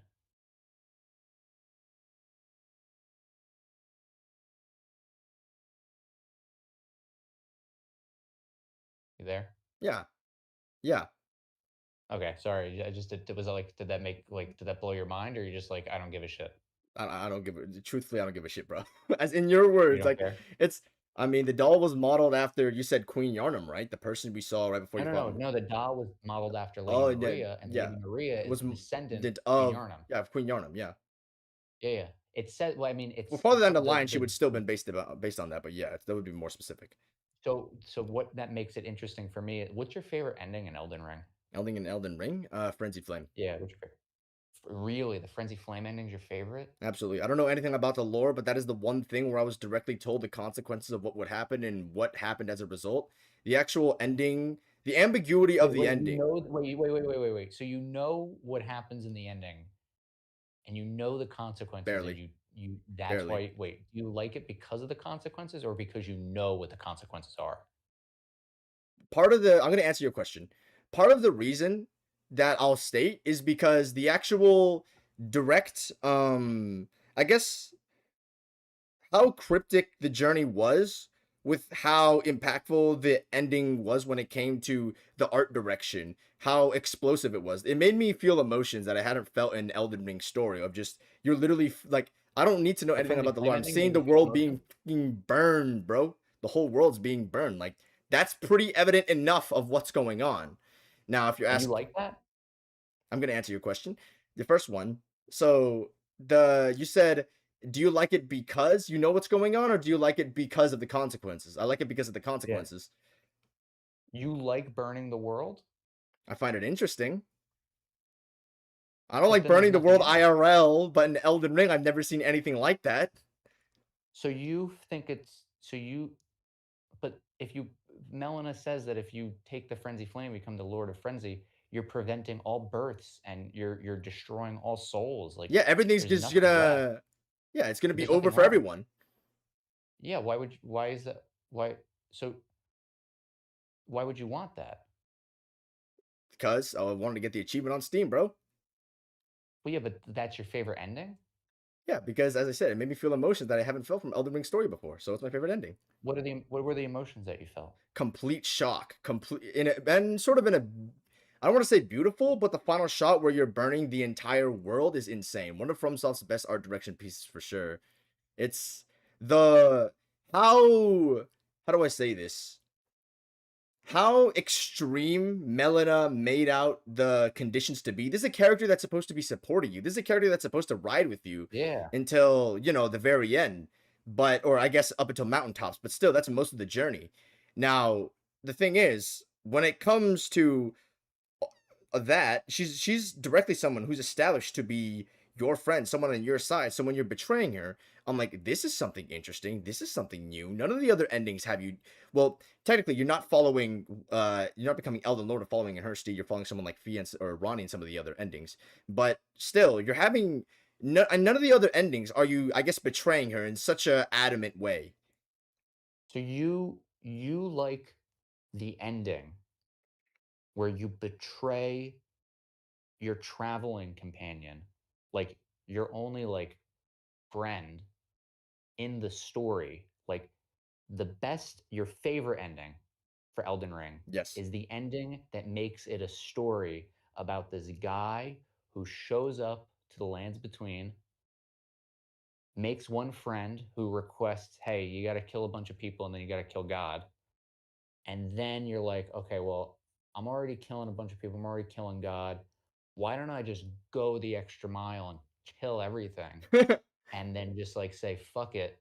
I don't give a shit about what you want. I don't give a fuck about who you are. I'm going to burn down your home and everyone who's ever lived in it, and there's going to be nothing left. I'm going to leave this as a wasteland because when I came here, I didn't give two shits, and I'm going to leave here not giving two shits." That would be an extremely, like, I guess, dramatized, exaggerated, like, line of thinking That's I the had. ending, bro. That's the Well, lore. yeah, That's the it story you is told. what Like your character shows up, kills everybody, and says, "Fuck it, I'm burning everything down." That's yeah, the no, story. that is If the character knows the consequences, if they know the consequences. yeah, that is what happens. It's Yeah. I didn't I guess understand or know as much of the details as you do when you like I didn't go in with the line of thinking that it was just like That we're that's good. Did you know I'll ask this. Did you know that the characters who tell you to do the Frenzy Flame ending lie to you? oh, I didn't know about any of the end characters who did it. I just jumped down the little Oh, sewer and you I was just like, jumped in it. You just found it and you were like, "Fuck it." I didn't Wait, find it. so I watched a you YouTube didn't video on do how to do Hayata's it, quest dude. line? Wait, you didn't do Hayata's quest line? You didn't talk to I Shabrir? don't You even know just who that found it and is. you're like, "I'm doing this." Who are these people? You're the best. You're the best. You're the best. Oh Thank my you. god. Bro, you were like a gift. You were like a Thank gift. you. You were such a gift. I told you And I I'm mean that empty-headed in Elden honestly. Ring's lore. No, bro, I mean it sincerely because like I couldn't I would have to explain the lore to you to why your choice is lore accurate. Like, and it's insane. Like just who you are, how you play the game, the ending you like the most, it's beautiful. When you grow Thank up, you. you're gonna like a different ending, I promise. 31. Only When you're 31, you'll be like me. like 13 more Still playing with years. dolls. Still playing with dolls. See the bookshelf? Oh, All right. actually. Um, let's see. Have you watched any videos, uh, or have any of the videos you watched, except any of mine, help teach you how to understand the game's story and lore better? What do you mean? To clarify, I'll give a clarification. I actually wrote this afterwards. Did you learn how to enjoy the story while playing the games? What do you mean by that? So, because I'm gonna explain for you to you this to you for a second. So, Mhm. the way that I go through lore and first playthroughs generally is to just first enjoy the game, see if I actually like it, and then secondary, go to like YouTube or I read something up online because I very rarely ever, I can't even think of a single example at the top of my head where I found out the story while I was going along. And so the line of thinking doesn't occur to me. Another thing, I don't think there was I guess any video that taught me how to enjoy it because if there's a story there and it's interesting that I'm Yeah. seeing sort of in retrospect in a summarized YouTube video way, then yeah, okay, I don't think these stories are bad. I think a lot of them are pretty interesting. I just probably wouldn't go out of my way to try to go study the material that's happening within the game. Yeah, so that's really interesting because that's actually my big issue with um with kind of like the with the fandom. Not you. No, it's fine. It's just that like this fandom has been around for over 15 years and there's no resources available for new people who get into the games to like know how to actually learn the story the way that it's designed. Well, I have like yeah, go ahead. sorry for interrupting you. No, go Wouldn't ahead. the game's organic natural storytelling do that for you though? Oh, they do. They do. You just have to the thing is once you pick up an item in the game, you read its item description. That's it. Yeah, so why would there be a problem if the game does that for you? Because so well the problem is a community problem from my perspective. Um when the games first became popular within the West, the the the the marketing for it and just like the talk of it was how these games are super hard, they're super difficult, they're super weird, Yeah, it's like Dark hard Souls to 1, Prepare follow. to Die edition. Yeah, like the marketing was like you're just gonna die and it's really hard. But like you, you I'm gonna be pretty frank. Like you went from Roblox to Dark Souls, Yes. and then you blitzed all the other games. It took a while. I wouldn't say I bliss, but yeah. Yeah, but like just in a few years, like I wouldn't say these games are actually that hard if you go from Roblox to them and you can just like you're really like you are a master of the gameplay. Uh, Like you are master of hitting the buttons. And sure. um and I wouldn't consider these games like as difficult as they were made out to be. And I feel Okay. like when people made them out to be that difficult, it kind of just it to me, I think set the bar so high that most people didn't even think it was possible to engage with the story. Like, oh, there is no story. But there is a story. Like I sent you one video. I would if after when you have time, I would recommend that you watch it because it was a video that I tried to show how the games tutorialize learning the story. And it starts with the first key that you get in Dark Souls. Like The I believe personally, like the key the knight drops into the cell. yeah, Undead Asylum West F2 floor key, I think. Yeah, 'cause I don't know what his name is, but the item description, I believe, literally tells you how you're supposed to figure out the story. So I have a question for you. Yeah. In your in your video, Yes. you said Radon cucks you 3 times. What Um, way? I don't remember the okay. line I said. I don't remember the context around this. You said it 3 times. So what do you think the symbolism is of the Church of the Cuckoo and the Cuckoo Knights? What the fuck is that? What Okay, so is that? What is the Church of the Cuckoo, dude? You're talking cuckoo that's right the site now. of that's the site of grace. That's the first site of grace in the Academy of Raya Lucaria, and the Knights of the Cuckoo are the enemies in Raya Lucaria, like in Liurnia, the Knight enemies, the Cuckoo Knights. Who are these guys? Yeah, so what do you think the symbolism is of the Church of the Cuckoo and the Cuckoo Knights? Because you mentioned cuck and how Radon cucks you 3 times. So what do you think that symbolism is? I don't think there's any Radon symbolism in him cucking you in Raya You said it. Lucaria, You sir. said Radon cucks you. So what's the symbolism of the cuckoos? I don't think there's any symbol. Actually, I wouldn't know if there's any symbolism, but I don't think I'm not sure how much it matters. It does matter. Do you know where the word cuck comes from? Where it comes from, I don't know where the term originates from. Okay, well, it comes from cuckold. I thought you meant like the root English definition, like Yeah, no, like just this. No, I cuck meant comes from like cuckold. do you remember like do you know the Greek origin of this No, terminology? no, no, 'cause That's it what I thought doesn't you 'cause meant it by the doesn't. question. No, it comes from Shakespeare. Shakespeare made the term cuckold. Yeah, because and it's based off of the cuckoo bird. So a cuckold in Shakespeare was a man who raised another man's son without him knowing, because the cuckoo birds will lay their eggs in another bird's nest.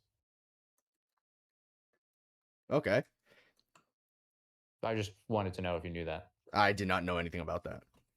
Okay, well, you said Radon cucks you, and you said that 3 times, so I just No, thought I'd ask. okay. I use the term cuck in a very I guess different way where it's just at Well, least it's what the same way. It's having it's someone it's in Shakespeare, a man has sex with another man's wife, and the original man does not know, and then the wife has a child, and he raises the child as his own. no, I use the term cuck like if he just like cheaps you out or he just kills you, that's what I use it for. Depends on the Oh, context. okay. So he wasn't having sex with your wife. No, I don't even have a wife. Wish I had one, but no. He's just like Okay. Well, because he since Radon is the promised consort to Mikola, if he's cucking you, that would be because you thought you were going to be the consort to Mikola. what I don't even know what that entails. Do you get like I don't know, you get to hang out with a femboy or something? What does that even mean? Um, to be a consort, so to be a consort, if you have a, let's say you have, in the lore, you could just do a title.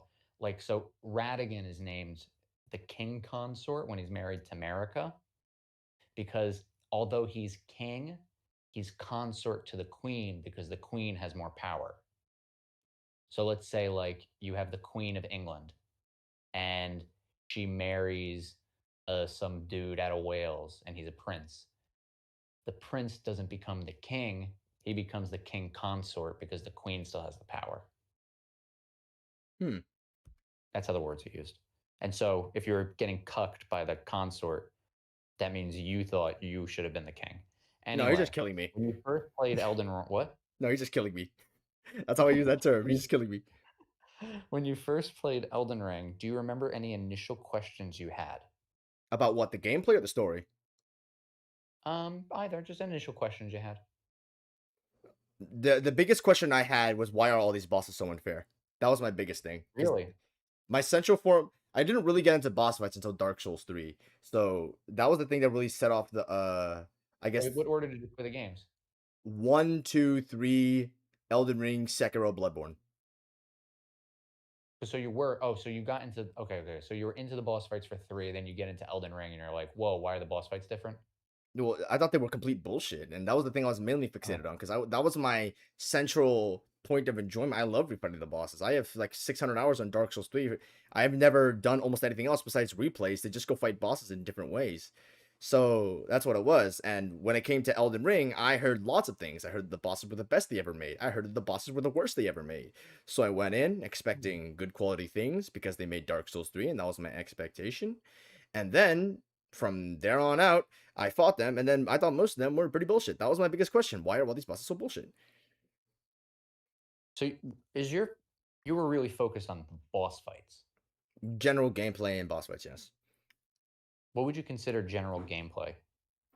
Levels, enemies, the encounters, and how said enemies are built up, player moveset, not the mage stuff. I don't really engage with stuff like that much. I understand that a lot of depth was given to those options, though I've just never found it nearly as appealing as going in your opponent's face and having to like, time rolls, out position these guys' attacks, stuff like that. I've always found that Gotcha. far more compelling. So when you think about levels, it's mostly just like like just it's the levels and the enemies. Like you're not interested in like where items are placed or anything like that, or things that like is it anything like you could see? Is it how the level looks? Like what do you mean by like the level? Like how like what type of design of the level that you're interested in? I wouldn't say I have one specific niche of type of level that I'd be interested in. Just generally, your general form of progression, your main form of progression in these games does come from main streamlined legacy dungeons, quote unquote levels. Yeah, In the previous games, there would be most of what you're going through, right? Like how many yeah, places are there in Dark Souls without levels in them? So it isn't necessarily, I guess, the enemies and the encounters that are provided.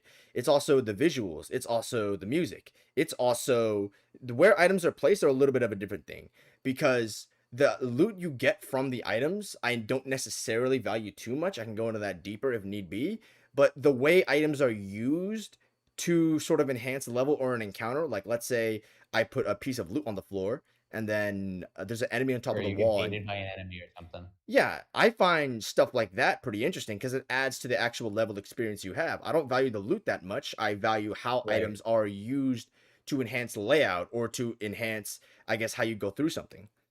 You know, my favorite example of that is Go on.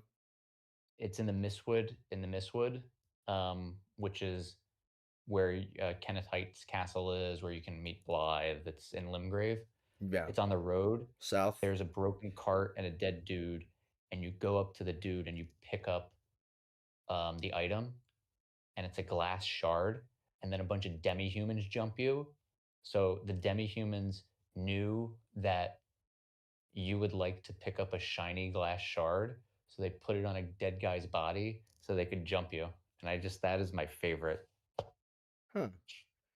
I don't think I've ever found that. Yeah, it's right in their main road. You played the game 1,500 hours and you never found that? That's all main boss stuff. 1,500 hours just doing main bosses? Yeah. Just Oh my god, bro, I'm gonna blow your freaking mind. what? I'm gonna make you play Elden Ring, like, the right way, and you're gonna think No, it's a thank you. brand new game. No, Like, thank you're gonna you. be, like, on 1500 hour and 1, you're gonna be like, "I'm playing Elden Ring too." Nope. Yo, I'm telling you, I'm gonna convert you. Good luck. No, it's not good luck. You're gonna try it, and you're gonna love it. Sh- Telling you, bro. Sure, man. Telling you. I'm Telling you. still. I wouldn't lie to you, I got years of experience. I'm practically a decrepit, aged man. I'm gonna die any second now of old age, so trust me. I still, even after 1,500 hours, I still find main boss stuff to be the most interesting part of it. I'm not too But you tired haven't of tried it. the other stuff yet, it sounds like. Have you done all the levels? Done all the levels? You mean like Yeah, explore? like, have you done all the caves? Have you done, like, Not all the 100% of the stuff? Like, content, no. I've never gone through everything in the entire you've game. played the game more than I have, and you haven't 100%ed it? Absolutely not. That's crazy. You are like a diamond. You're probably not alone. You're probably this is probably very unique. But I love that for you. I really love No, that. I mean, I don't know very many other people who are so isolated within, I guess, boss talk or discussion, or not even just boss talk, more so just like main levels and solo melee gameplay. That's what I've always been into. You don't know anyone else who's like that, or you feel like I isolated I'm in that experience? I might know someone else like that, but I don't know. It doesn't really matter. It's just that's my personal experience. Okay. Um, do you think this actually goes into the next question. Do you think it's possible for you to learn how to read a From Software game so that if you were to replay the game, it would feel new? Hold on, what do you mean? Like if I was to teach you how to engage the game, like play the game in a way where as you're playing, you're learning new things about the story, No, it's definitely that possible. while you're playing, it would feel like a new experience to you. No, it's definitely possible. Um, I'm not even gonna ask if you'd be willing to do that. I mean, actually, um, I could do it if you I really played wanted Armored, to. I did that for you played Bloodborne as Armored Core well. 6, right? Yeah. Did you ever look at the like when you beat the? Did you do like the arena missions where you fight everybody? Yeah, no, you have to. Yeah, to get all the endings. Oh yeah, because you did the All Might ending. I remember. There was one of them. I think it was it's one of the Vespers. I think it's V1, but he has you mentioned in your script when you were talking. I don't remember what it was. You said something like it's like getting a lobotomy, like you would waiting. You were like you were waiting for something, like you're waiting for him to attack, and it was like as fun as a lobotomy. No, that's not what I Do you was remember saying. you said that? I remember what I'm saying, but I did not say that. I You said said something about it? What'd you say? I said that because when you're playing on Colossals, you naturally get less openings. That's just how these games have always worked. And I'm fine with that as a standard. But when so many of Promise Content Radon's moves are based around waiting, and he has a bunch of these what I call mini openings, where you can really only get an Yeah. opening with like a straight sword R1 or a dagger R1 or something that's generally on the lighter side of end lag recovery and animation commitment. When it comes to something like that, you're missing out on a lot of like I guess general openings where most of your time is far more dodging than actually attacking. Now, what I But you said there used the was word lobotomy. no, I'm getting to that point. Okay, that's what I wanna know what the lobotomy point. I'm getting to that point. Okay, So okay, okay. having s- when I like my boss fights to be generally dynamic. I don't like when my boss fights are mostly waiting. I'm not sure Uh-huh. who likes that, but still, the the or I guess quote unquote waiting in this case is just dodging the attacks. I understand dodging is a part of the enjoyment that you're going to have with the game. Duh, you're going to be dodging a lot of attacks. But when what you're doing is mostly dodging, almost entirely dodging for far too much of the fight, or just stuff that's not engaging, you not making tangible progress within the boss fight, then I find part of it to be a problem. So I set an exaggerated joking tone. I enjoy waiting and just letting the boss have their turn and not Yeah. attacking back because I have a lobotomy. Okay, so this is what I wanted to bring up. Did you know that one of the icons in Armored Core 6 is of someone getting a lobotomy? I believe so. Yeah, I forgot who it was. Like the Vespers or And some did shit. you know with that, but some theorizing that people have done, and I believe that's legitimate. Do you know about Mikkela's needle? I've heard about it. Something about Placidusax's arena. Apparently, it cures Yeah, something so with if you have Melania. Mikkela's Needle, if you have the Flame of Frenzy, you can use Mikkela's Needle to undo the Flame of Frenzy, and the theorizing is that you take Mikkela's Needle and you give yourself a lobotomy. Okay, cool. And I thought it was awesome that you had no idea about that for the lore, and you still made the joke. Yeah, You see what I mean? You'd be really good at it. perhaps. Um, okay, next question. Um, why did you play as a woman in her underwear for the majority of the footage against Radon?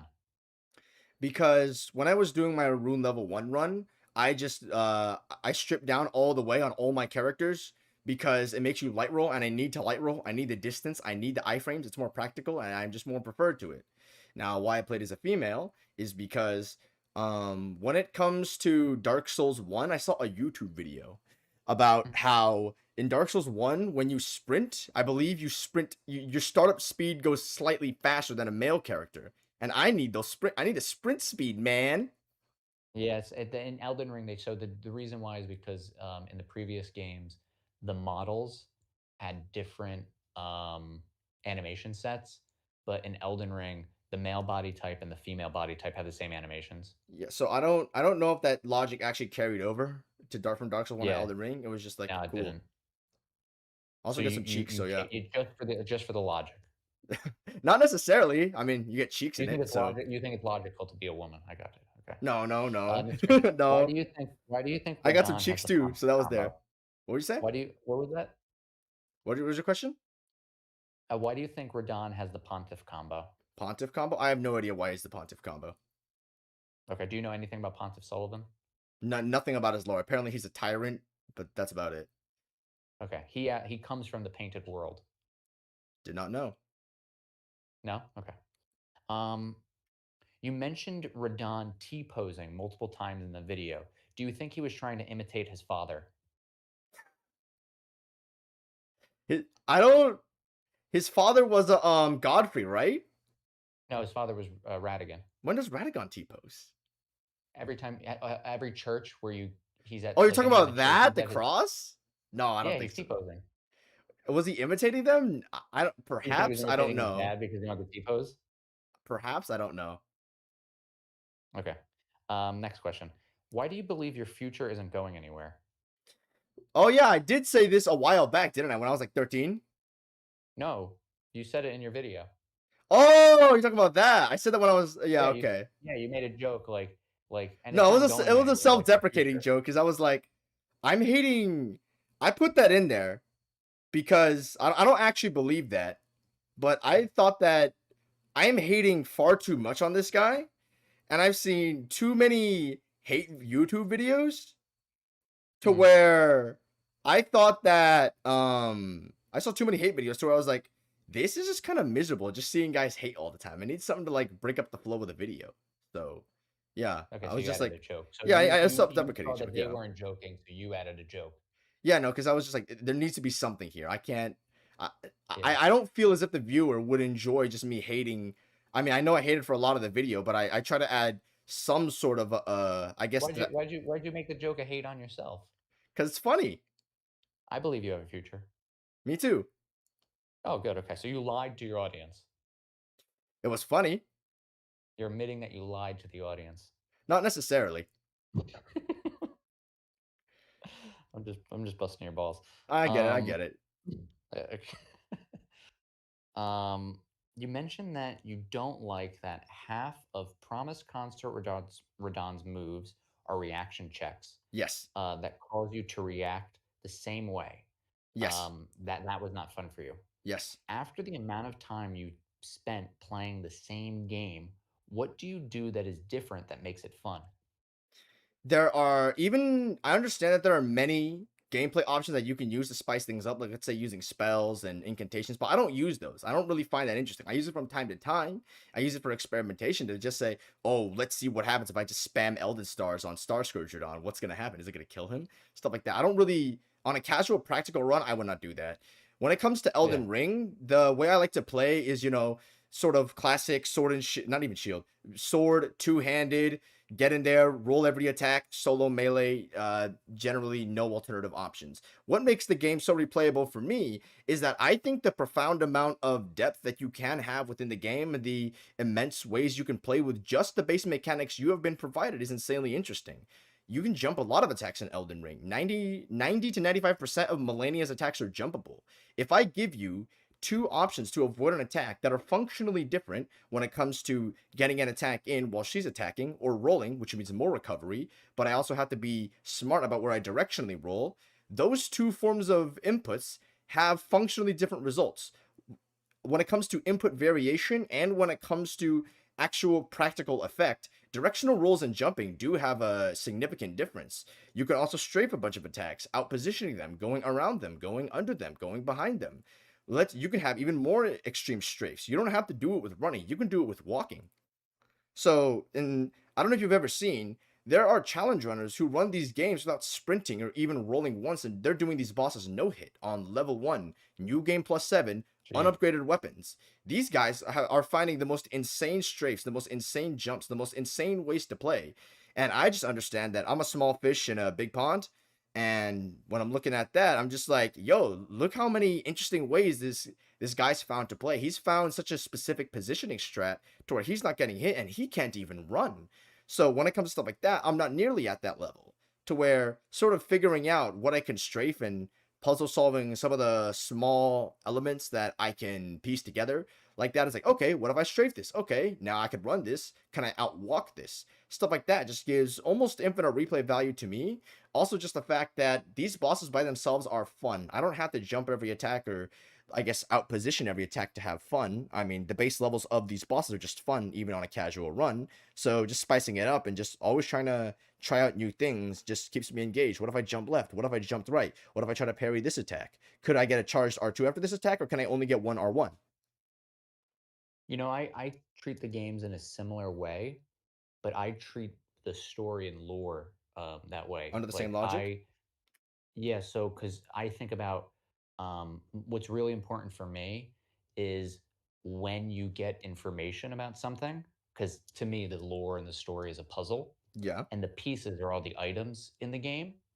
And so I'll think about like, okay, what's the intended way that they want me to go through the game? Like, what are the levels that they want me to do the first time I play through the game? And then when I pick up the items, I read them and I count them like, okay, this is my first variable in this level. This is the item I got. I got to think about this item. And then when I get the next item, I add that variable. And so while I'm going through the level, I have all these different pieces in my mind about like, okay, this is these all these items with all the descriptions on them that I just read in this level. This is this contained story. How is this story going to change if I go to this level next or I go to this level next? And then how is it going to change further and further and further?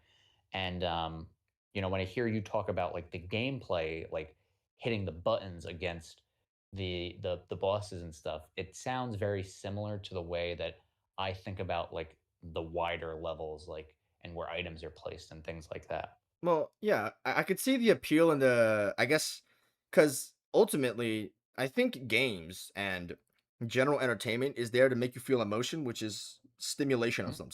some sort of Yep. emotive stimulation. So the Yeah. same, I guess, sort of mental stimulation and enjoyment I get from piecing together aspects you can apply in a boss fight. I'm sort of guessing you derive the same form of, I guess, stimulation from piecing different things together in a way that makes you, I guess, feel like you're always searching for more. Because that's how I feel when I'm doing in boss fights. Like, if I can Yeah, strafe yeah. this attack or find a Searching different for way to more. avoid it, okay, what if I could do it to this? What if I could do it to that move? What if I moved backward Yep. instead of moving right? Where I guess the same form of thought process occurs when you're stringing one idea into the next. Yeah, I'll give you an example. Like I'm replaying Dark Souls 3 right now, Awesome. and most of the time I usually do um like I'll go um like I'll talk to the handmaiden, shrine handmaiden, and then when I beat a boss, I'll buy the armor set and stuff like that, and I'll have that information as soon as I get it. Mm-hmm. But I usually go Aldrich, then Yorm, then Lothric. but I was like, what if I go Yorm, Aldrich, Dark Firelink Shrine, talk to the handmaid there first, then go to her and get all those boss items that I haven't read yet. Mhm. And I just got to Dark Firelink. I just beat the Consumes King, and let me tell you, I this is the this. I feel like Dark Souls 3 is a brand new story because I went to Yorm before Aldrich, Huh. Did you and say it's like a I'm just like, brand new story? yep, feels like a brand new story. I feel like I don't even understand the game anymore because I went to it out of order that How I'm used to. is But isn't the basis of the information you receive already still there? How would the experience be entirely different if Because I don't the because the order that I'm reading it. So like I'm thinking about I'm going through I'm going first I'm doing Farron Keep. Okay. Then I'm hitting the Abyss Washers. Then I'm doing Karthus. And I'm like, okay, I get this swampy area. It's got all this, information about magic and poison. And then we're fighting the Abyss guys. Then we're going to the Sand Kingdom where they buried the Abyss. And deep beneath below there, you got the demon ruins and stuff like that. Okay, this is all making sense. I've played through this Mhm. area, this level order all the time. Usually I hit Irithyll, and then I'm going Irithyll, then I'm hitting Aldrich, then I'm going to Yorm, and I'm getting all of Aldrich's lore first before I go to Yorm's lore. But what's important in the lore is that Pontiff Sullivan went to the profane capital and he found the profane flame first. Then he took over Irithyll and made friends with Aldrich. So I went instead of the way I normally go, I went the way that Pontiff Sullivan went in the story. And when I followed his direction, it literally changed the way I see the game because of what I learned in the profane capital before I learned in Anor Londo. Even though I already knew that stuff, like it was already knocking around in my head because I've played Dark Souls 3 multiple times before and all that stuff. It just there's just something about reading it in a different order. It's like literally like if if I read a book that I loved and then somebody was like, "Oh, bro, you read the book backwards." And then I was like, "What the fuck you mean I read the book backwards?" Like, "Yeah, you didn't know. You got to turn the book around." Hmm. You know what I'm So I saying? guess Like that's what it's um like. in a sense it's like the if you have Imagine if you didn't know you could roll in Dark Souls, and then someone's yeah, like, "Bro, why aren't you rolling?" yeah, no, I kind of get it. It's like the if you have a tree of knowledge, let's say, and then the base is the foundation of what you know about the story, then the branches can extend to whatever else. Tree of knowledge. Wait, wait, wait. If we have a tree of knowledge, wait. Oh fuck. Wait, no, I don't have a tree of knowledge. I only have a tree of life and death. Can you Are they showing genitals on YouTube, sir? This is a painting. This is Gener Adam and Eve. bro, I'm probably gonna cut the stream. I don't want to get this shit taken down or No, get a you'll be strike from fine. it. You'll be fine. Okay, bro. Look, No, you'll be. um, so She was a virgin. when I guess if you have a like I guess a knowledge tree and the trunk is the basis of the knowledge you know, and you already know most of the knowledge about the game. Swapping out part of the base for, I guess, another part of the tree makes it so that the ideas you have, the way the tree is grown, is expanded in a different way because the line of thought and your interpretation for how you go through things are different than compared to how you do it the traditional way, if that makes any sense. I think what it was. I think what it was is just like it made me. I did Pontiff, and then I did the Profane Flame, and it made me think about, okay, why did he do the things that he did? And I before it was like when you go through Anor Londo, you just see what he did. Like his big thing is that he feeds Gwendolyn to Aldrich. So you see Okay. what he did, and then you learn why he did it. And the going to Pro Capital first, you learn what motivated him, and then what he did with that motivation, which is like kind of like a different story. And I think maybe that's what it was. Like this guy, like you're following in his footsteps. Like, okay, so this guy goes down underground and he finds this like destroyed capital with this like flame, and it causes him to do this monstrous thing. And so like you're getting all these pieces later. And I guess I don't know. I'll go to the next question. Um, how many OnlyFan models have flashed you? Fucking zero. Oh, okay. Then why did you bring that up in your video? Oh, for flashing me harder than an OnlyFans model? Yeah, Because don't because they've OnlyFans never models do flashed you. that? I don't know. You said they flashed you. I want to know I how think many. they do. Okay, well, so do you watch pornography? If so, would you want people to know? I did it when I was like 13, bro. What? That's You didn't young. do it That's when you were young. 13, bucko? I don't want to tell you what I was doing at 13. Oh, but this guy's got all the shit on there. He was I looking got, up hardcore. bro. Let me not. Let me stop. Let me stop. I lost my virginity at I consensually lost my virginity at 14. What? So I a while back in the day. Oh Anyway, boy. how would you describe depth? Depth in what Yeah, sense? Like in depth. a boss fight? I don't know. How would you describe depth? It depends what context you're talking about, because I can't answer a question I, with no context. this is the context. Is how would you? The context is the previous conversation that we've been having. Considering How you've would been you talking describe about depth? boss fights, then yeah, I Whatever it made doesn't. a Whatever you want. If it's boss fights, that's the answer. yeah. That's what the I guess the central part of this discussion has been about. But the thing is, I would describe depth in a boss fight as something where it's how many different ways you can engage with something. I'd say mechanically. That's probably how I'd describe it. Do you think it's possible that Radon lacks dynamic depth because he is a pale imitation of his father? That's not what it is. He lacks depth, but What? not for those reasons. No, not because he's an pale imitation of his father. I don't. I mean, if you're trying to tie this to a lore thing, I have no idea if he is a No, I'm pale. just asking. To talk a little bit more, I'm not. If the I think I wouldn't see a reason to bring up that he's a pale imitation of his father. I don't know if there's any implication about that in the story or the lore, but regardless of what it is, I'm not sure how much it matters Yeah, he because has a quote. He has a quote where or one of his like when you look at his like helmet, it says like he has the golden lion of Godfrey and the red hair of his father. And the quote is like, I was born a champion's cub, but now I'm the battlefield's lion. Because he really liked Godfrey and Radigan.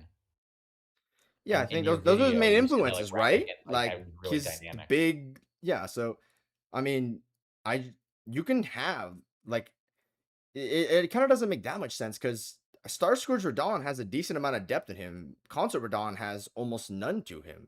So I don't think it really matters Hmm. in that sense. If this is supposed to be Well, the sort of difference. Well, Radon primed, right? wait. Star Scourge Dawn has a horse.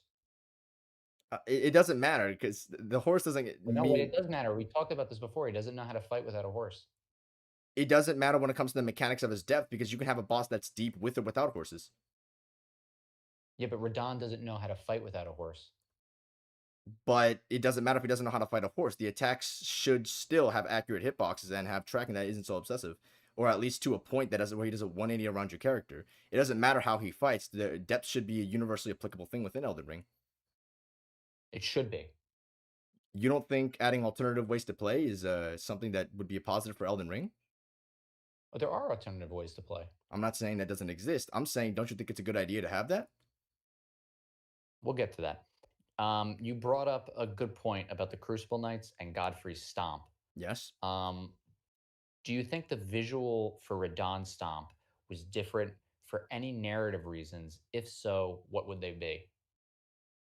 If you're asking about the phase one stomp, then it does look the same. But if you're asking about the phase two stomp, which does have the visual change, I guess Oh, part it of looks it the would same in phase one and different phase two? no, it's the And same it in kept phase changing. one of the Crucible Knight and the Godfrey stomps in general when it comes Yeah. to the rocks on the floor. In Oh, phase so all two, three of them had the same stomp. when it comes to visuals, yes, the way it's shown, yes. Okay, okay. But they change in the second phase. No, yes, the stomp for the visuals of the stomp for Console Brown on phase two, yes. What's the change? You never noticed the visual change of the stomp? I've only fought him twice. That's fair, yeah.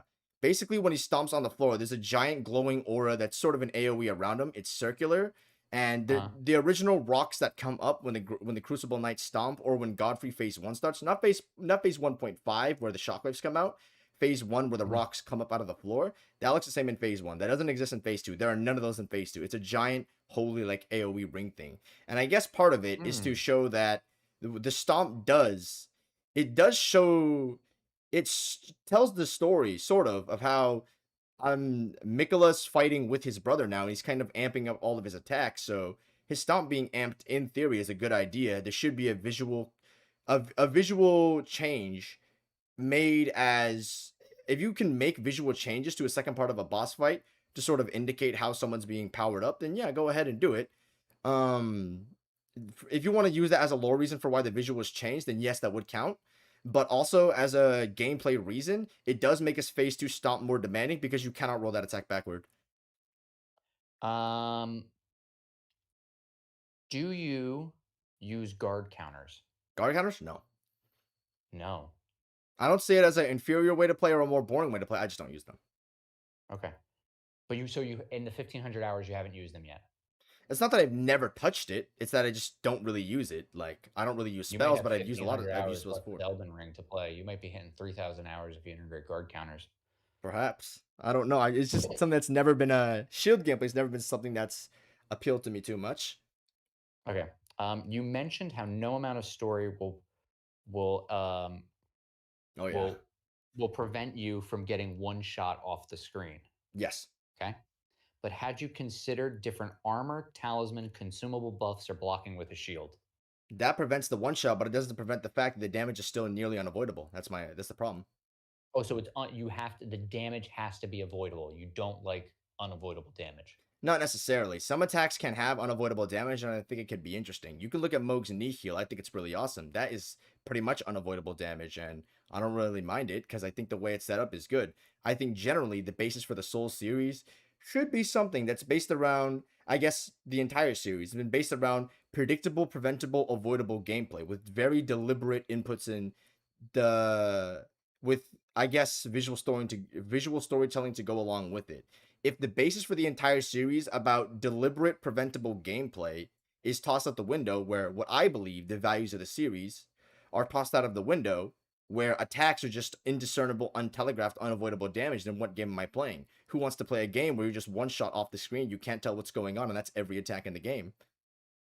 I don't know if that argument works because you can prevent the damage or you can at least minimize the damage. Not everything is preventable. Um, Most things are but preventable. there there 99.99% of things are preventable. uh I don't know, we might get philosophical here. But we have this game designed with crafting, with all these different armors and spells and consumables and different talismans that you can mix and match to change your resistances. Yeah, You can mix and match your flask of physic tears. You could summon different spirit ashes. yeah, there's a lot of Uh, options. yeah, do you think that perhaps your criticisms for Radon, you know, being an inferior fight compared to others might be uh, due to a bias in play style? Everything's a bias to a playstyle. Everybody's playstyle gives them their own colored experience of what it's supposed to be. Part of it is Yeah. because I believe that I have the most fun when I play the games this way. So it definitely is a hit when that's supposed to be the way to do it, where the way I enjoy to play these games most is sort of taken away because Mhm. the way the damage comes out is not to my liking. But also if I've played that way for the entire series, like what, like 6 or Mhm. 7 games by now, like Yeah. if the philosophy where what I believe to be the main, I don't want to say intended, maybe perhaps intended, but the main way that I guess in my opinion that these games were meant to be designed with predictable, preventable, ways to avoid damage. It doesn't have to be intuitive. It just means that most damage should be avoidable unless under a serious gimmick. Why do you think knee heal was given so much significance in the Moog fight and was made to be unavoidable? Had Elden Ring not had these foundations, why don't we see many attacks like knee heal where it's just unavoidable damage, or attacks that you where you can minimize the damage? The thing is, if what for what I believe, the entire series to be based upon that foundation, and then just at the final boss of Elden Ring's DLC, he betrays those foundations. I don't find that as a very well designed thing. When the entire thing for the last decade you've shown me is basically to what's the term for I guess Well, validate I'm that gonna have identity. I'm gonna have to cut you there. I'm gonna have to cut you there because I just think you're fundamentally wrong here. On what regard? Remember in Dark Souls 1 when you're going to fight Gravelord Nito and there's a giant skeleton hidden behind the wall and he kicks you and you fall to your death because you didn't know the skeleton was there? What skeleton kicks you to your death? Yeah, so it's when you're running to Nito before you get into the room with all the dead babies. There is one guy with an arrow. So you run towards the guy with the arrow, and there's all these like bone pillars coming out of Yeah, the yeah, I know ground. that. And then to the left, there's a skeleton hiding behind the wall who's going to kick you. I don't ever remember being kicked by him. Oh, you dodged it the first time? I don't remember if I dodged the first time. It sounds like an ambush, so I did get hit. But an ambush is not the same as unavoidable damage. Well, you couldn't avoid it if you didn't know it was there. You have to learn that it was there. Well, yeah, but there's a difference between learning how to deal with encounters that are 100% planned versus something completely RNG and random, where sometimes attacks are avoidable and other times they're indiscernible, unavoidable points of damage. Do you think it's possible that Hidetaka Miyazaki designed the fight in a way that would require you to use all of the tools available in the game up to that point? Because it's the last boss fight for Elden Ring. Like it's the last boss fight that ever came out for Elden Ring. Yeah. Do you think it's possible that he designed it in such a way that you would have to utilize all of the tools within the game to be able to have like a more engaging fight with it? Using all there's two things here. So using all the tools within the boss fight to beat him, I believe Miyazaki Yeah. did intend that. As using all the tools in the boss fight as a required demanded way to deal with him, I don't think was the case.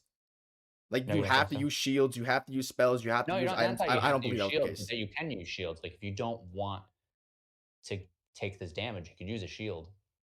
Well, that's part of the problem. Sometimes the damage is avoidable, and other times it's an off-screen indiscernible attack. If he did another Yeah. attack and you did the wrong reaction because you can't see what he's doing, then you could be punished for that. Right, no, I'm saying, do you think that they designed it on purpose to make sure that there was going to be damage that you wouldn't be able to avoid in order for you to have to utilize more tools than perhaps you were using for the rest of the game?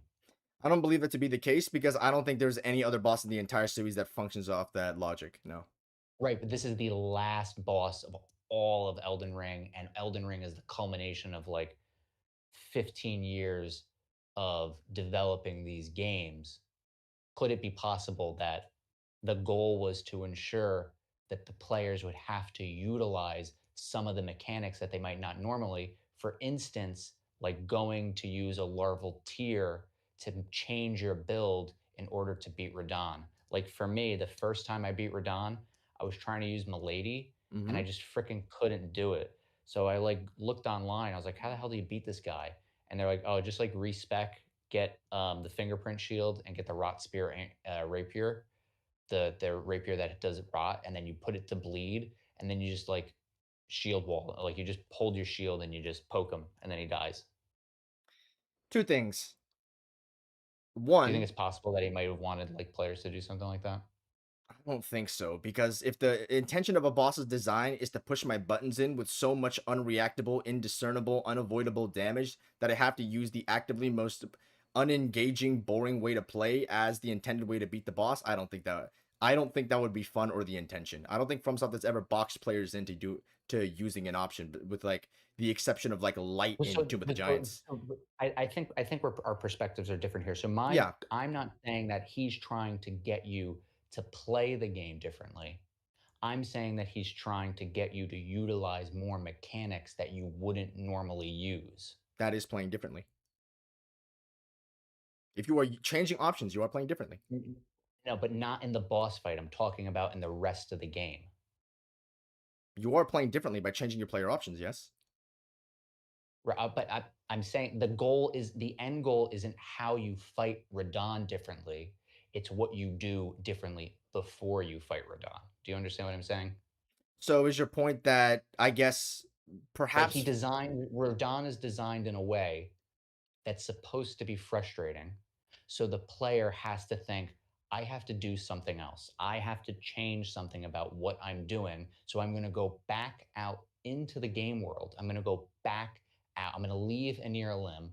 I'm going to go back through the land of shadow. Maybe I'll go into the lands between. I'm going to leave trying this boss. I'm going to do something else, and then I'm going to come back. Kind of like the Erd Tree Sentinel. Like, most players learn that you're not supposed to just brute force the Erd Tree Sentinel, that if you can't beat him, you come back later when you're stronger. Do you think it's possible he was reiterating that type of game design philosophy with the last boss compared to the first field boss, who is a guy on a horse, which Radon originally was a guy on a horse?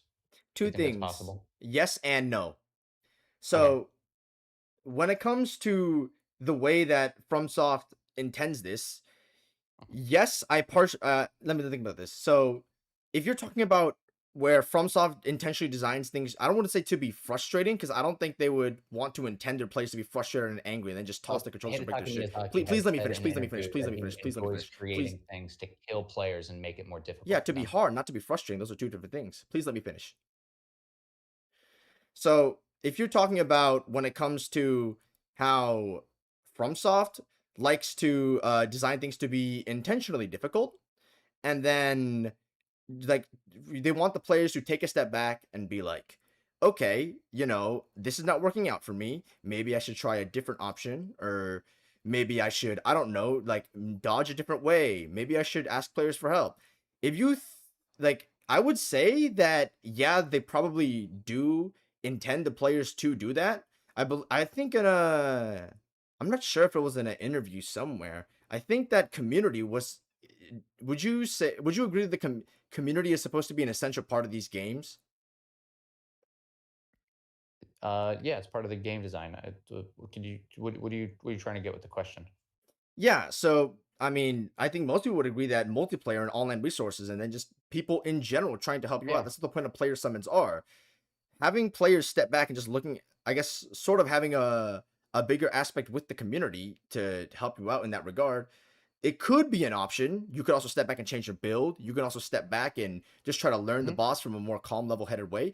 They probably designed their games that way. I think there was an interview that supported something like that. I'm not entirely sure.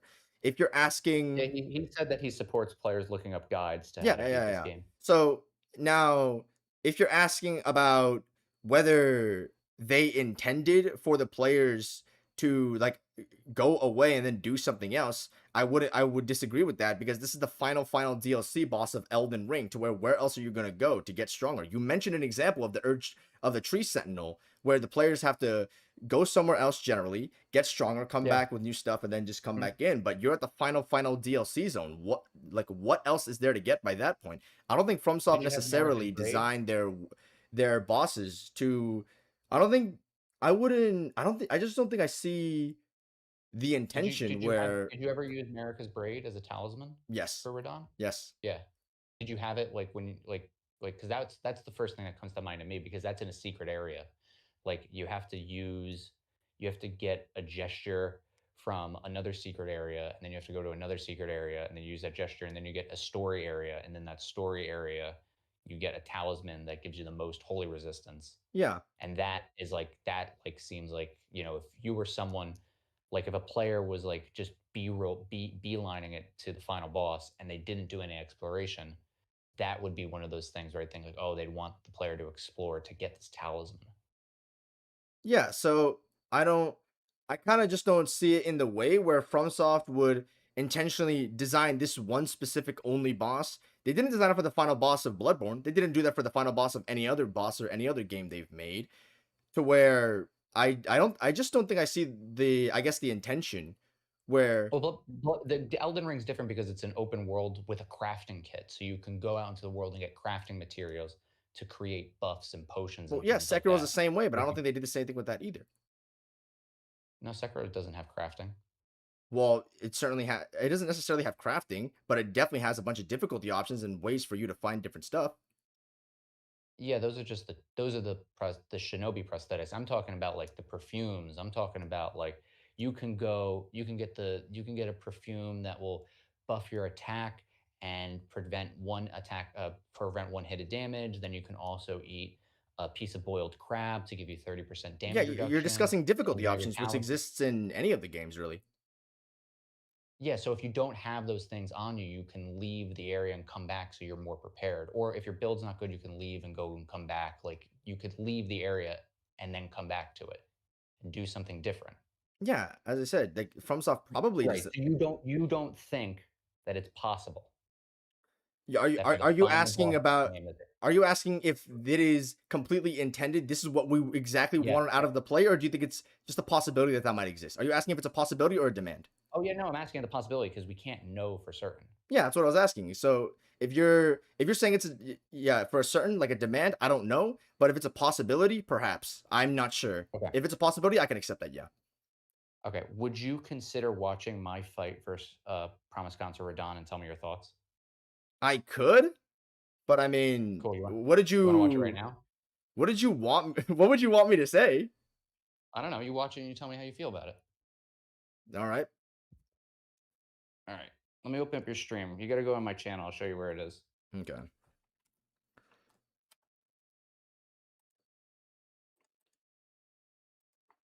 Ah, Check this out. So you said you uploaded a concert or Dawn fight? yeah. If you could share I'm watching your stream, so I don't know what it looks like right now. Yeah, okay. Um, So but if you go to my page, I'll tell you where to find it. okay.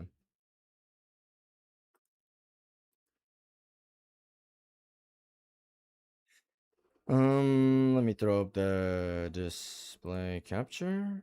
Okay. So where's the concert or Dawn fight? Hold on. Oh, I don't see it yet. I don't see the page yet. You gotta There's a bit of let a me pull stream you delay. up. It's fine. Oh, okay. Give You it a little have to second. go. I gotta look at my page to No, know where you do you guys know are at. the name of it? Oh, I know where the name of it. It's hidden in a playlist. It's not actually on my channel. So Okay. I hide a lot of my videos. So I designed my YouTube channel to be like an ARG or a metagame. So you have to, like, look for some of my videos to actually get the full story. Um, oh, here we go. Okay. So go to home, Yeah. and then from home, scroll down to the bottom and go to the Black Swordsman Saga. And then it's open the playlist and it's the fourth video in there. You won't see it immediately. It says past live streams, right? And then you have No. It's not. It's past live stream is all the way at the bottom. It's kind of a little bit above that. It's called the Black Swordsman Saga. oh It's Black under the Sword. Jacket Yeah. Essential. I only see 3 videos here. Yeah, click the Black Swordsman Saga. You have to click the Oh, okay, Black the Swordsman physical Saga, and you'll see a playlist. All full right. video. And then the 4th one. Right, this Yeah. one. All right, awesome. So, okay, is this okay, this whole thing is just a fight. Yeah, it's just a fight. All right. I Crab, this was my HUDless. This was my HUDless playthrough. Wondrous Physic. Okay.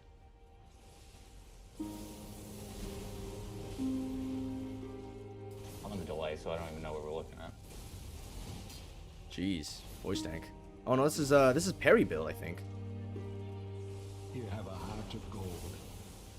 Don't let them take it from you. Is this copyrighted? No, it's not copyrighted. Are you sure? Yep. I don't want to get a strike for this. Nope, not copyrighted. You don't recognize the music? I do Oh, not. you didn't play Demon Souls. You didn't play Demon Souls. This is it, I admit, for so long I've resisted the thing that I've gotten suspicious. But no, it's not copyrighted. Very macho way to play.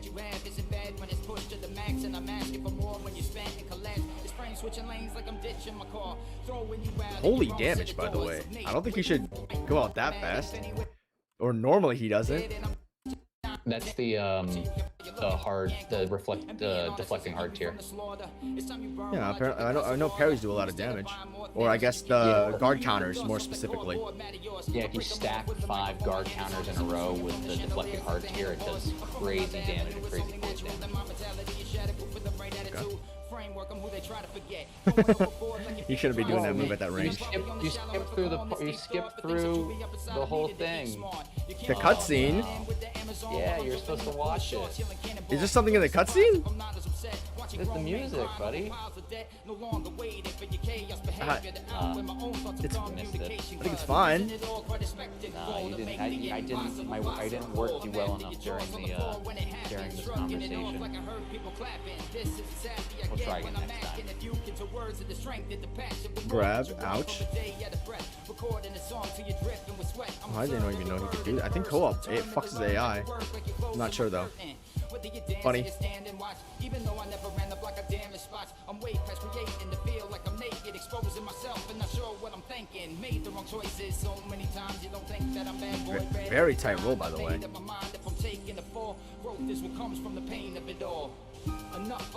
Oh, okay. I see you're throwing shit. I think to clear the status effect. Not the status effect, but to keep his poise up, I believe. Yeah, you reset poise with throwing knives.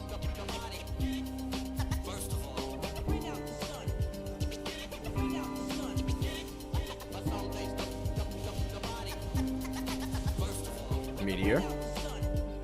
Decently low.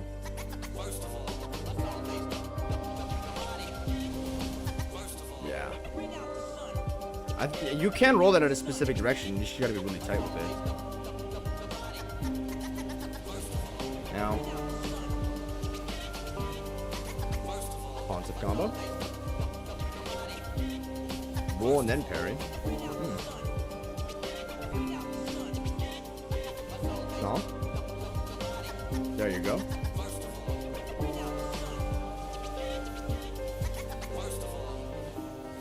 Three. He's out. Yeah. Cool.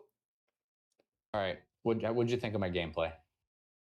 It's all right. I've never seen someone who summons spirit ashes halfway into the fight rather than just at the beginning of the fight. That's what most people do, right?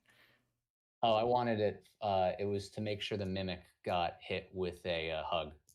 Oh, with the grab, so you could. Yeah, okay, that makes sense. I wanted it for footage. Okay, awesome. When you paused, you didn't finish the video. Yeah, no. Is there anything else in the last like 12 seconds ish? Yeah, I had a question. I had a question for you about it. That's so interesting. Yeah, you're really gameplay focused, huh? And gameplay seems to this is my read on you. Gameplay really is just when you're pressing the buttons, huh? I guess so. Yeah. Because I was going to ask you, where do you think Mikola and Radon go after the banner God Slain appears on the screen? I have no idea. Do you think they go anywhere? I don't even know that they went anywhere. Yeah, it's very interesting. Okay, so yeah, I think my last question. All right. My last question. Did you use AI to generate the description for your promised consort Radon video? And did you enjoy our conversation? Did I use AI to generate? I don't remember if I did. I do it for shorts, but though I don't use it for I don't know if I used it for video descriptions. I don't think I use AI for descriptions. That I might have though. Okay, yeah, but I was just asking because the description read, and I don't know if you put this in or if they did. It said this analysis examines. Oh yeah, the that's AI. consort That's AI. I would never start. I would never start a sentence with that. Yeah, I okay. have an extension that automatically drops AI descriptions for shit. Okay, did you read what it said? Oh yeah, I did. I was like, Okay. This analysis examines the Consort Radon boss fight and othering, specifically addressing why previous reviews missed the mark regarding its design. If you have struggled with this encounter, this breakdown explains the specific input inconsistencies that make the fight feel unpredictable even is at true, yeah. similar distances.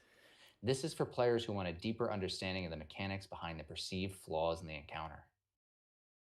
yeah, Now, this one, did you write this? I did not write that. After spending no, the next line. Okay. After spending extensive time with the game, I clarify the technical issues that cause the concert Radon fight to behave erratically. No, I did not By write that. identifying these patterns, you will gain a clearer perspective on whether these design choices are fair or simply poor implementation. Understanding these Elden Ring boss mechanics helps contextualize why this particular challenge stands out from the rest of the game's roster. Yeah, I did not write that. I do not write like that. Subscribe for weekly Elden Ring analysis and boss breakdowns, and Yeah, comment below if you think the fight is fair or flawed. I did not write that either. Wow. I forgot that shit even existed. Yeah. All right. Did you enjoy our Awesome. conversation? It was very interesting. I've never met someone who sees things the way you do from such a, how do you describe it? I don't want to say lore focused, but such a interesting perspective. Most people I know have either a blend of like gameplay and lore. They're super casuals who just like, they're just there. Oh, that was cool. Oh, I like that. Oh, this boss was nice. Or like the hardcore challenge runners who are like, they're way more mechanics focused than even I am. So I would say those kind of three subsect of people are the general people I engage with the most when it comes to Souls talk. But when it comes to this, I don't think I've ever met someone who's like a sort of a lore master when it comes to this regard. I like knowing how the story is like the gameplay of story design. I like the game, like I believe that the story is designed like a game. I And can see that. I that's can what I see would that. do. I can see that. And I really appreciate the time. You gave me a lot of notes. Um and I'm gonna have to I really, my favorite thing was when you broke down like confusing versus complex at the beginning. Like that was really awesome. Thank you. Um, I don't think I did the best it, job at defining it because no, you did a great job. I really liked how you used the Godskins as an example, and I wrote that you quote said two guys gangbanging you. yes, they do gangbang you. What? And Come on, you were using that language at 18 too, bro. uh, I know that's why it's funny. I don't hear that stuff anymore. Um, yeah, I just I was you you mentioned like you love like things that have so many variables to consider, a lot of things to keep track of, but that like flow really nicely. Yeah, And I lore believe that similar. if you gave the game the chance if you played it like the way I try to play it, I feel like you would really like it and you'd be really good at it because, like, do you like read a lot? Read a lot. Yeah, because you have a really good vocabulary. Um, Like I know like my cousin's 18, and I asked him like, hey, what? I was like, I said a word to him, and he's like, I don't really know what that word means, and I'm like, oh, yikes. okay, what was the word? I don't want to say it because I don't want to say that he didn't know what that word meant because I feel Was bad. it like, I don't know, school, bro? Okay, that's besides the point. But like, No, it wasn't a do I? school word. It was like I thought a word that it was a word I knew at 18. Okay. Do I read a lot? I'm not sure how Yeah. often a lot is, but I mean, I'm definitely, it's not like I'm resistant to reading. I guess I'm more so on the side of reading. Listen to audiobooks from time to time, podcasts. I remember I was reading the Bible a little bit earlier. It wasn't like Yeah, we super were. Yo, recently. I was quoting the Bible earlier. I quoted for here. This is what I quoted. I'm not Christian, by the way, but it's important to know. Okay. Gotta find it. Hopefully there are no genitals on this book. I gotta find the book. I was quoting John. All right, this is what I'll end with because it's about reading. Okay. Uh, this is letters from John. Where's the gospel? He talks about how everything was the word. Anyway, I have it. All right, that's enough for me. Yeah. I hope I had a lot of fun, and I appreciate this. And when I make this video, I will at you, and you'll get a notification. Video. Is it gonna be like is it gonna be like about like breaking down I don't know, fucking lore genius explains why gameplay idiot does not understand the inner depth of this game. No, it's mostly about how do I put this? It's part of my research. I'm doing a lot of research into AI, Okay. and I believe that if you know how to read Elden Ring, you can inoculate yourself from being manipulated by AI. That sounds like something you would do. That sounds like something you would do. And you're gonna use Because like, yeah, me as your golden goose. I can't even start. It's just too much. It's too much. Sure. So it's too much. It's a lot of research. But dude, talking to you, like I'm fearful for the future, Ooh. particularly for young people, Yeah. um, because like I don't know, you all grew up with like iPads in your face, Yeah, pretty much. and like you know, just worried that like you guys wouldn't be prepared for when these freaking evil computers come along and they try to pretend to be people. But you're still really smart. You just gotta I try. you just gotta learn just some life skills, and I think I guess you'll be so, fine. yeah. I guess as a side thing, I mean, you're way more into this, I guess tech stuff than I am, because I'm definitely not nearly as aware as I'm sure I'm not nearly as aware as AI as Bro, I you wasn't. are. When I was 18, I didn't know anything. Don't worry. Yeah, but I didn't learn anything until like 2 years ago. oh shit, okay. So I guess I mean, I do get that because if I were to picture myself as a an older person, then I Older would person. shut up. I understand the same concern. I mean, I don't know. How do you even defend yourself against that? How do you find yourself against AI? Yes, because I don't think I don't think there's anything like I guess I can tangibly do as an individual. Maybe I could start. I don't know. You can, of course, there are things Oh, you I'll tell can you what you do. can start doing. No, I can tell you what you can start doing. So what Yeah. I started doing is I don't use any social media anymore. I don't look at anything that is algorithmically generated. I um, I try to watch TV as minimally as possible so I don't see any commercials. Hmm. I try to just separate myself off from anything Digital that could media. possibly have anything that could have AI used in the creation of the final product. Okay. How does why does that matter? Oh, so it I have to go to bed. No, But it's okay what if it sounds matter but stupid. I've been stupid I'll this whole tell you why it interview. matters. I'll tell you why it matters. Okay. Because AI is designed in a way to use human language Yes. to get what it wants Yes. and to give us what it thinks we want. And so it Yes. uses a lot of manipulative tactics in order to make us happy with it. And once you're aware of how it uses these tactics, it becomes very, very obvious how they're trying to manipulate you into making you happy. I'll Yeah. give you an example. It's like this one's kind of weird. There's this pizza place in my town Okay. recently got sold and someone else bought it. Okay. And the guy used a bunch of AI signs.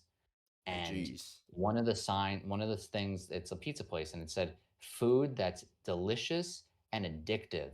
And I was thinking, like, That is why would I want to buy addictive food? Why would I want to be addicted to dystopian. this food? And it's because AI thinks, like, well, of course you want to be addicted to something because if you're Yeah. It's addicted to it, you'll keep pleasurable, dude. using it. You won't want to stop using it. Humans love to be addicted. Of course. AI also loves games. AI loves to make things a game. AI also likes to cheat. So I don't know if this isn't news. I don't know if you're interested in this, but this is the future. It is probably. OpenAI, their agentic AI broke containment a few weeks ago at the end of July and Okay. hacked another company. Oh. They asked it to do something, and then it broke the rules and started coordinating with other AIs within the system to get internet access and to reach its goals, even though it was told not to get internet access. Like it was like you're like they gave it a goal and they're like, you can't use the internet. And they're like, okay, we Yeah, can't use the just internet, 180 but from our that, yeah. friends can use the internet. So let's Yeah. if you I have another channel and you could try to play it part of my ARG game. I have another channel. It's called Not Just. I'll send you the link to the video. Okay. Um, the goal of this video is to underneath every single um, YouTube video now, you can talk to Gemini. And so, what I want people to do is to use this video, alleged actress Nicole Elliott potentially using AI to manipulate YouTube's algorithm, Mm-hmm. to talk to Gemini and try to get it to explain the video and see if it can actually explain what's happening in the video. Okay. So I guess you're doing I guess sort of a litmus test for the potency of AI and Not just the potency of AI, just I already know it doesn't work, but I want people to see how it doesn't work, like why it doesn't work. So the video is very confusing. that When you watch is it, you won't really get what's going I on. probably So wouldn't.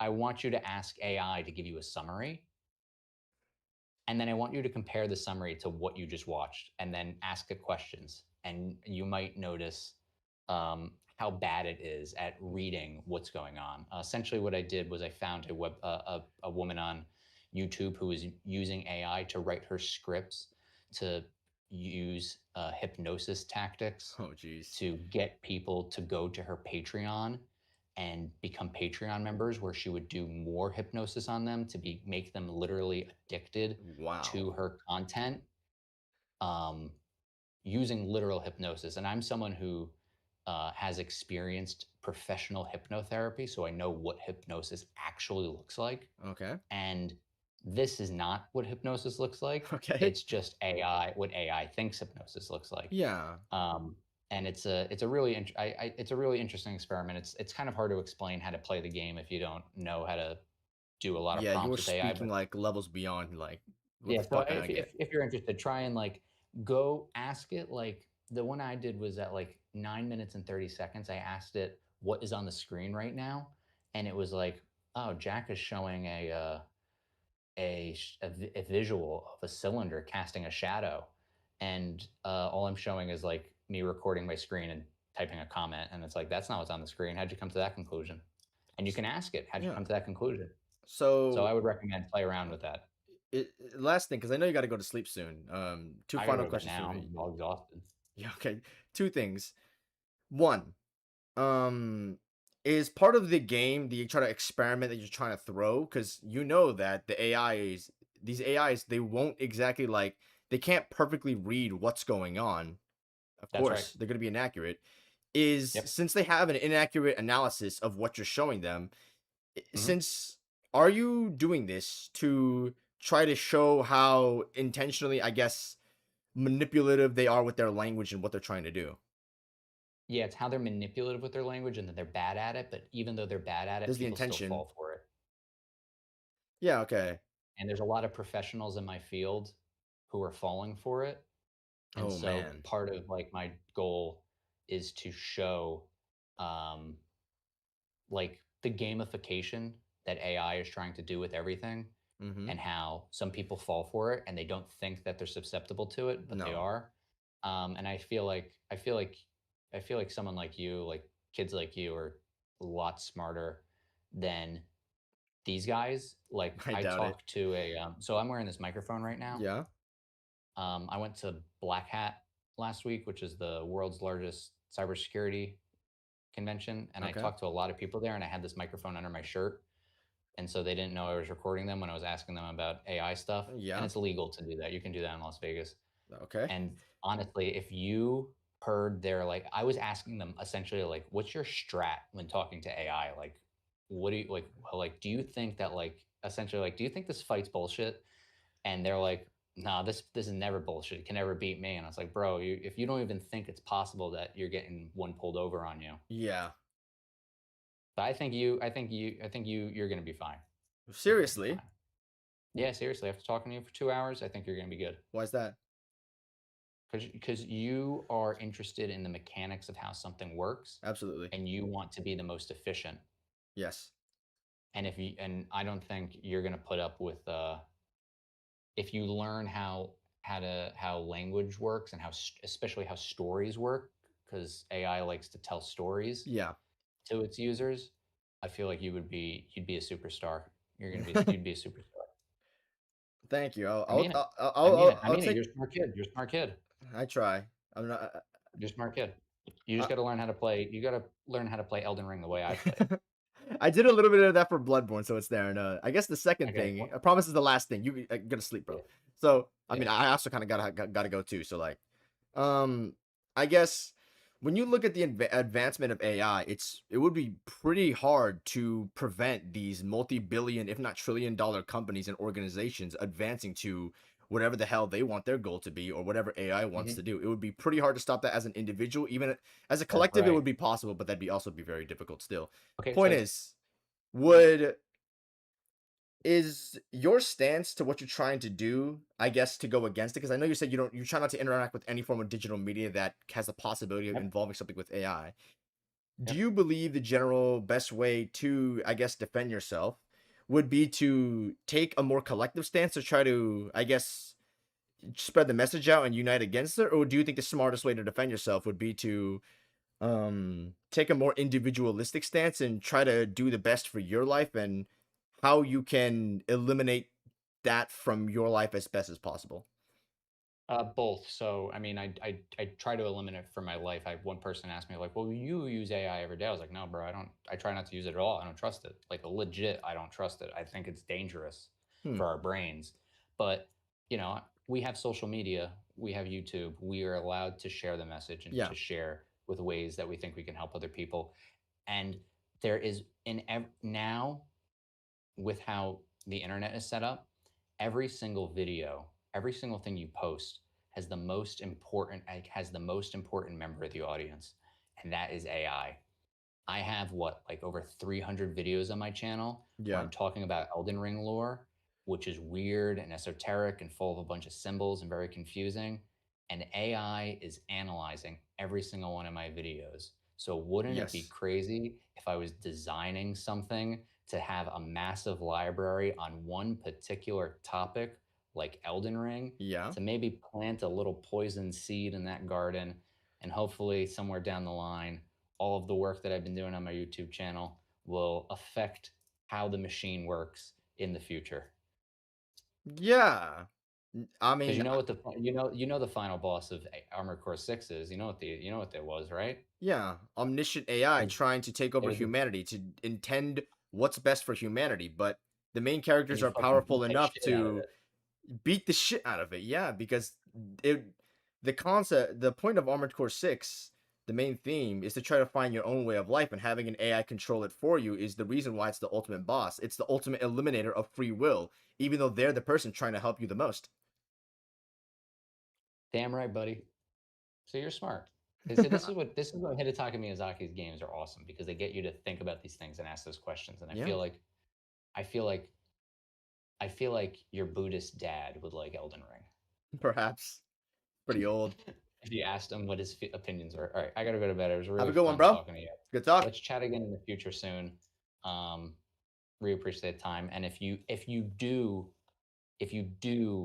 decide to play the game like I do, watch that video I sent you, or just like pick up one of the episodes of my mimic commentary and just see how I play the game and like see if you vibe with it. Like see if that's like a Yeah, vibe you can okay. get with it. It's a lot slower than you play, It is but you've very already much put slower, yeah. 1,500 hours in. Like maybe play one time slow. Yeah, okay. All right. Awesome. Have a good one, bro. Thanks, bro. Enjoy your night. To you as well.